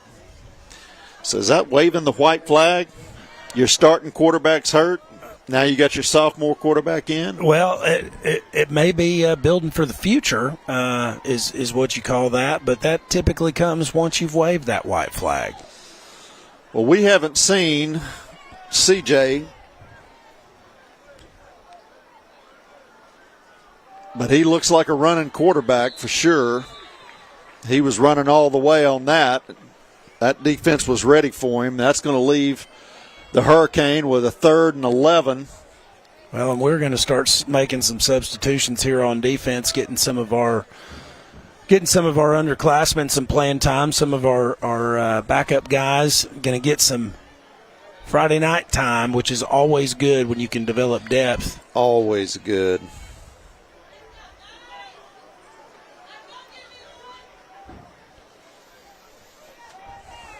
He throws the deep ball out. He's out of bounds. Yeah, it looked like he was out of bounds.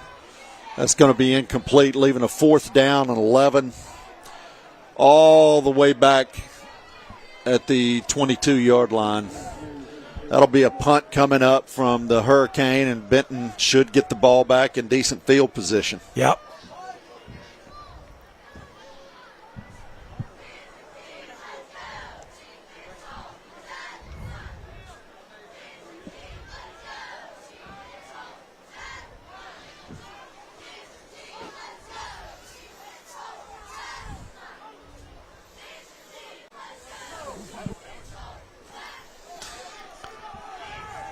Decent punt. Panthers just getting out of the way. They're going to take over at about the 46-yard line. I think that there is an update on that Sylvan Hills game.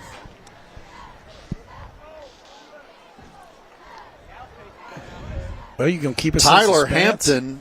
Well, I was getting the note. Tyler Hampton found Tyler Blakely 29 yards for a touchdown. The Sylvan Hill Bears have pulled within 39-35. Wow. What a game. With 8 minutes left to go in that game. Looks like Cobb gonna. Yeah, looks like we've got Cobb in. He just tucks the ball and runs it up for about a yard and a half gain. Give him two. Give him two, Terry. We're up 4 scores. Give him 2 yards. It was 2nd and 8. Yeah.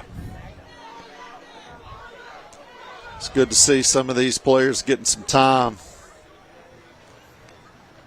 Cobb throws it out to Snellings. There's Dio's guy who gets slung out of bounds and wasn't real happy about it. It's going to leave 3rd and 3. How's that? There you go. That's really 4, though, Terry. I'm just being critical. Panther offense has 3rd and 3 with 4 minutes and 30 seconds left to go in the game. Hard count did not get them to jump. They tried, but didn't quite break the plane. Murdoch gets the ball. He breaks free. He might have gotten there. Well, they gave him a good spot, but he also stretched that ball out. Looks like it's going to be a first down. They're going to mark it as a first down. The chains are moving. The Panther drive continues. Looks up like 52-24 with 4 minutes left. Yeah, it looks like Coach Gentry is starting to have a little line change, starting to sub everybody in. We're on a 4-minute offense now, trying to close the game out. It's a good thing to do.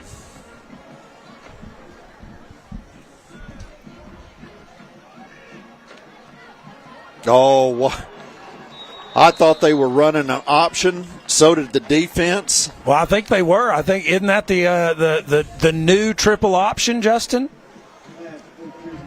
That's actually called the quad option now. Is it? Yeah, so he had 4 options. He could have given the ball, he could have ran it, he could have thrown the swing, or the spacing curl. Boy, I feel sorry That's for defenses these days. Next thing you know, they're going to have the quintuple option. Handoff to Murdoch up the middle.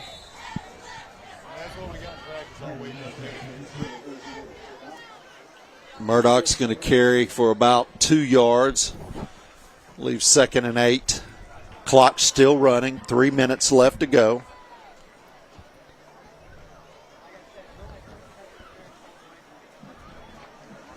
Yeah, we're doing a great job milking the clock, staying in front of the chains. I'd really like to see this group put it in the end zone. I would too. That'd be good for them.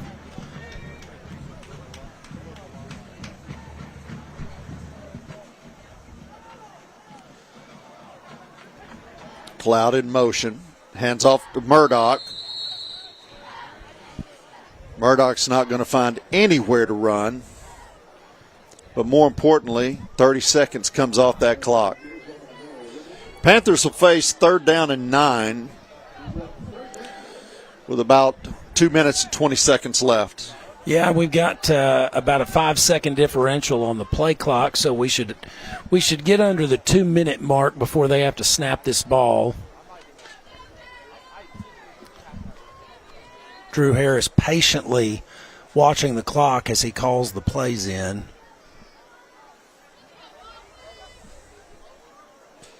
Casey Cobb. Nope. Not Casey. Casey played for Mills back in the 90s, but that's his nephew, Chase. Yeah, Chase.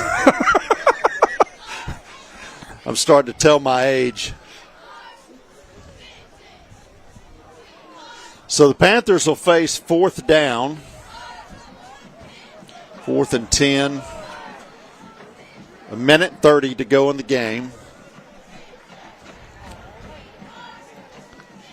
They're going to try a field goal. I love it. Why not? Well, this one would be a 49-yarder. That kick is up, and it is good. What a fantastic kick. Wow. 49 yards by Gabe Wilbur. Wilbur the weapon. Wilbur the weapon. I love that nickname.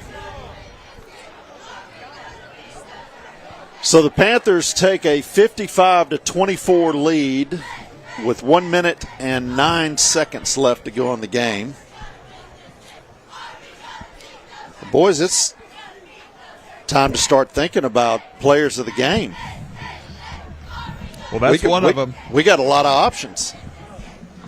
I'm thinking, I'm trying to think all the way back to all the years that I've been a part of Benton Panther football, and I think it goes back to 1995.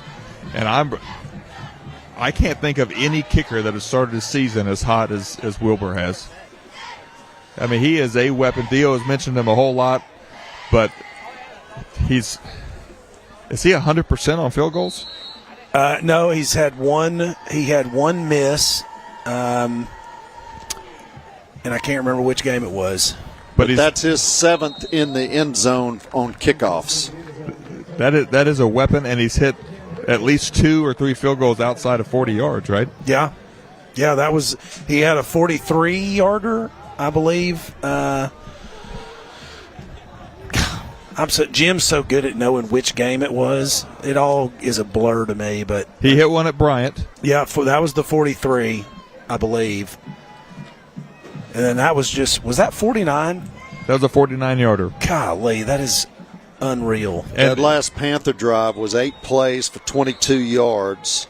I don't have the time on it, but they certainly ran significant time off the clock.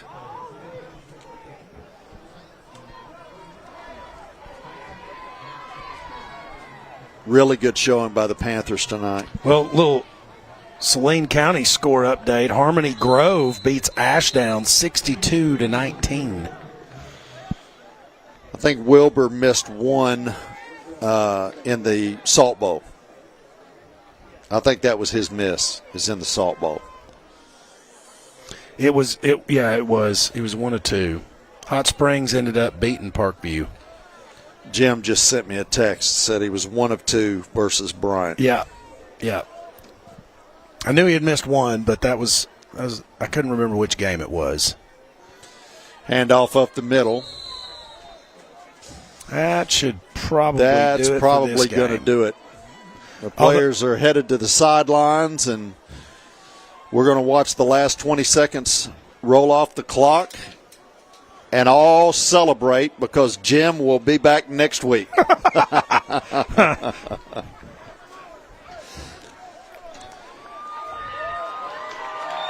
Panthers coming back, excited, and that's going to do it. The Benton Panthers have defeated the Jonesboro Hurricane 55-24 in the first of many conference games. The Panthers start off 1-0 in conference play. That's always a good feeling, Dio. Always a good feeling to start especially go on the road to a hostile environment like Jonesboro against a good Jonesboro team, and to perform like that. And really what impresses me the most, I'm telling you, this defense is way better than I thought they were going to be, and the offense able to perform in spite of multiple injuries from week to week with some of our top receivers. But when Poot Collett or Will Carter are in the game, those guys are difference makers. So we're going to take a quick break. And when we come back, we're going to have Justin Ray talking to Coach Harris, and we'll get those Neo MVPs of the game. In the Alcoa Federal Credit Union postgame report. There you go. Does your financial advisor take the time to really listen to you? When you work with Caitlin King, your Edward Jones financial advisor, she focuses on what's important to you. You'll work together to create a personalized financial strategy to help you reach your goals. And you can partner long-term to help your strategy stay on track. Contact Caitlin today at 315-5488. Edward Jones, member SIPC. The Everett difference means we treat everyone with respect and honesty. Our customers know firsthand how that feels. You are their main focus. They're all working toward the same common goal, which is providing exceptional customer experience. Everett has earned our trust. Everett always gives me the best deal. Always. Everett made it happen. That's the only place we will ever buy a car from, ever. We are grateful for the opportunity to serve. Discover the Everett difference for yourself. Panther fans, it's hard to beat Friday night football in Benton, Arkansas. Each year our players, coaches, cheerleaders, dance team, and band work countless hours to achieve perfection on the field and become the pride of our hometown. My name is Brian Black, class of '89, and for many years our team at BCOH Architects has worked hard to make you proud of the town we live in. ACDI, the River Center, Boys and Girls Club, and Benton Event Center are some of our favorite projects. We want to make Benton shine, and we look forward to many more years serving you. Go Panthers!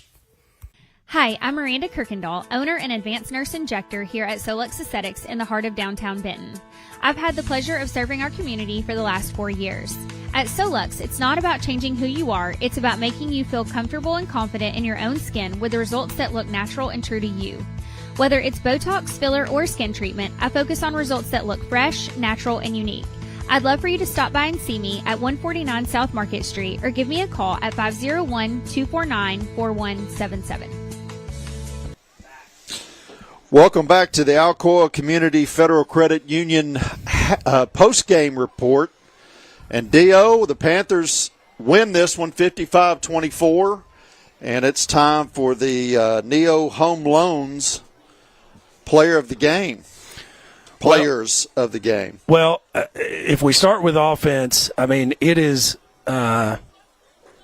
really difficult not to give that to your senior quarterback who rushed for 4 touchdowns and I don't know what his passing yardage was, but had a phenomenal night. But it's also hard to not recognize the impact that a player like Poot Collett has on, like Justin said, helping to spring Drew Davis for those long runs. And hey, let's let Justin interview Coach Harris real quick before the print media get to him, and then we'll come back to the MVPs. Justin. All right, I'm here with Coach Harris. Coach Harris, that was a heck of a way to finish. You guys came out the second half and kind of put the pedal to the metal and never looked back. I thought we did a really good job. We didn't really make a whole lot of adjustments scheme-wise or anything. We just talked about cutting mistakes like we talked about, and I thought we did a really good job with that. And we didn't give up the big play on defense, and we forced the issue a little bit more in the second half, and then we made some big plays, offensively, and kind of pulled away from them right there. Real proud of how we played tonight here. Yeah, Coach, I want to go back to kind of their first drive. We pinned them all the way on the 1-yard line, and they went 99 yards and scored. And then they had an opportunity to do it again, and we got off the field, and that was the moment of the game where we kind of took over, played very clean, and I think we went on a 28-0 run. Yeah, I think so. I think we kind of relaxed just a minute. If they hit it, we got a PI, and then they hit us over the top and got a personal foul, horse collar, that just kind of momentum for them, And but that was a big drive for them to get back in the ball game, make it a 4-point game, and then we didn't score. They got a chance to go down and take the lead, and we got I think they had a 90-something yard field then, but they got momentum, and our guys stepped up. And I thought from that point on, like you said, I thought with the momentum kind of changed. We had a couple of drives in a row and just went on a run. Defensively, I thought we played really well. I was real proud of how we played because this is where we've kind of hit that wall, being tired, not playing with as much energy as we need to, and I thought the guys did a great job pushing through third and fourth quarter. Yeah, absolutely. And one more thing I want to mention, I mess with this guy a lot, but Coach Hammonds is doing a really good job of the special teams. But Wilbur is a weapon. We haven't had a kicker as consistent as what he's been in a long time. Well, you saw what one can do, and we talked about that all week, and we felt good about Wilbur putting it in the end zone, but he mishit the very first one. What happened? Boom. And he mishit one earlier, and they got a decent return. So we've got a weapon in that. And then 49 yards. we kind of debated on whether or not, but give him a chance. 49, that's big time. I mean, he's a little guy but got a big leg, and man, he's definitely a weapon. Making an offense drive 80, you know what it's like calling plays, knowing, dang, I got to go 80 every time, man. And that's got to be in the offense coordinator's mind every time. And it helps us out with we're really good kickoff coverage team when that happens. Absolutely, and it's always an awesome feeling to come into Jonesboro and get a win, and this is the first time in a long time that we sealed it, and there was no theatrics at the end of the game. No doubt. When 16, we was here with that was a heck of a ball game, and then in 18-19 we played them in the playoffs, and they were really close games. This is the first time we pulled away from them, and a lot of people don't think that we're a very good football team, but you need to watch us. Better keep an eye on us because our guys play really hard right now. Absolutely, and like we say at Benton, we don't rebuild, we reload, and that's what we're doing. That's right. All right. You guys. All Congratulations right. on another win. You're watching at home, man. I hope you're feeling better, brother.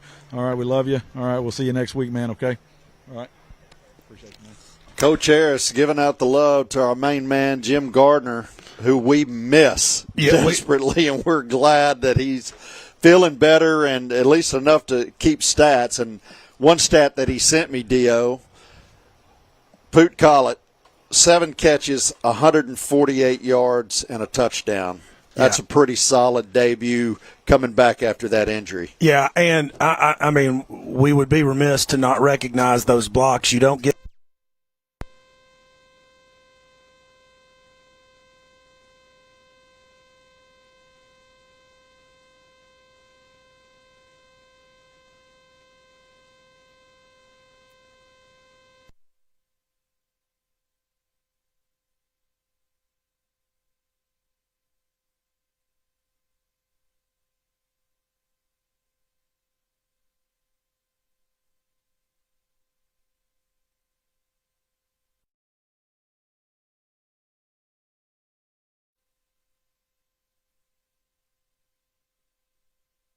offense and defense. I mean, some of the catches he made, the long catch he had, but the third down and, diving backwards to catch it.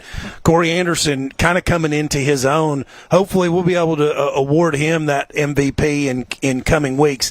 Now let's go to the defense. So Poot Collett's going to be our offensive MVP, and now, like you said, let's go to the defense. And who are you thinking, Dio? Oh, my gosh, there's so many names you could throw out there. You got Antonio Shelton having a big night with 2 sacks again for the second week in a row. Obviously, Weston Monson called his name out a ton of times tonight. Drake Woodard really showing up big. Really haven't talked about him on the tackle chart a ton, but he comes out huge with 5 tackles. Messiah Holloway, several pass breakups, a couple, 4 tackles for him. But I just think, and Jim sent this message, just said Monson on defense, and Justin, that was a name that he brought up. We called Monson a lot, that big 4th down stop. Oh, yeah. Huge at the time in the game that was. It was still pivotal at that point. So I would put my vote behind Monson. Well, I'm good with Monson as well. Obviously my pick to click, but he was big. It wasn't just the number of tackles that he made; it was the moment that he made them. Yeah, and they were big. And so we'll go with Weston Monson for our Neo Home Loans Defensive Player of the Game. And so let's talk about next week. It's a big game. And do we have a score, a final score from? We're still looking up that Sylvan Hills game final score. Well, what are your final thoughts, Justin? You've taken the headgear off. Have you got any final thoughts on this game? Yeah, my final thoughts would be, we're sitting here undefeated in conference with, control of the 6A East, and that's always important. So in order to be undefeated, you got to win the first one, and that's kind of where we're sitting right now. And next week is a very big game, not because who we're playing, but it's the next opponent. So you take one game at a time, and like I said with Coach Harris, we don't rebuild, we reload, and our expectations every single year is to win the 6A East and make it to Thanksgiving. So that's what our plans are, and that's what we're going to do. Dio? Yeah, I would say that the most important game is the one that you're about to play, and we just finished this one. So this was the most important game on our schedule, and next week is the most important game on our schedule until the week after that, and then it's that game. But Sylvan Hills is going to be a good team, but I'm super duper proud of this defense. I can't say enough, but let's talk about the fact, wow, 74 plays, 527 yards of total offense for the Panthers tonight, and we can't compared to 282 for Jonesboro. Yeah, fantastic job by the defense. Let's talk about Brad's 81st win. Yeah. I was just about to say that. One of the things that gets lost in the narrative, mainly because he doesn't care anything about it, but is his 81st win. He's 2 wins away, Dio, from being, for a tie, and Coach Dwight Fite being the all-time winningest head coach in Benton history. And I feel confident he's going to achieve that this year. And knowing Dwight Fite, he is probably going to be as happy for Coach Harris as any of us would be, because that's just who he is. But Coach Harris has done a tremendous job and deserves all the accolades that, like you said, he doesn't really care to get. But this Panther football team has been fun to watch, and this crew is really fun because, aside from Drew Davis, kind of really being that standout, kid that's going to be able to play at the next level, this is a workman-like team, right? Offense and defense. You got a lot of guys that are, they're not the biggest guys, they're not necessarily the fastest guys, but by God, they play hard, and that's what you love to see. So they do play hard. Well, that is a wrap from Jonesboro, and boy, do we miss Jim Gardner. Well, I'm going to tell you right now, Jim, you are sorely missed, my friend. We're glad that hopefully you're going to be feeling better. So let's give a very big thank you to the excellent production and camera work of our M&M Productions team. They do a phenomenal job as always. I'm not gonna lie to you. I don't know all the guys that are here with us like Jim does, but so anyway, I would normally give a lot of credit there, but for Terry Benham, for Jim Gardner, who's not with us, Justin Ray, I'm Dio Vanucci, and thank you so much for joining us tonight for Benton Panther football. Today and always is a great day to be a Fighting Panther. Again, tonight's final score, Benton 55, Jonesboro 24. Until we greet you next Friday against Sylvan Hills, good night, God bless, and go Benton.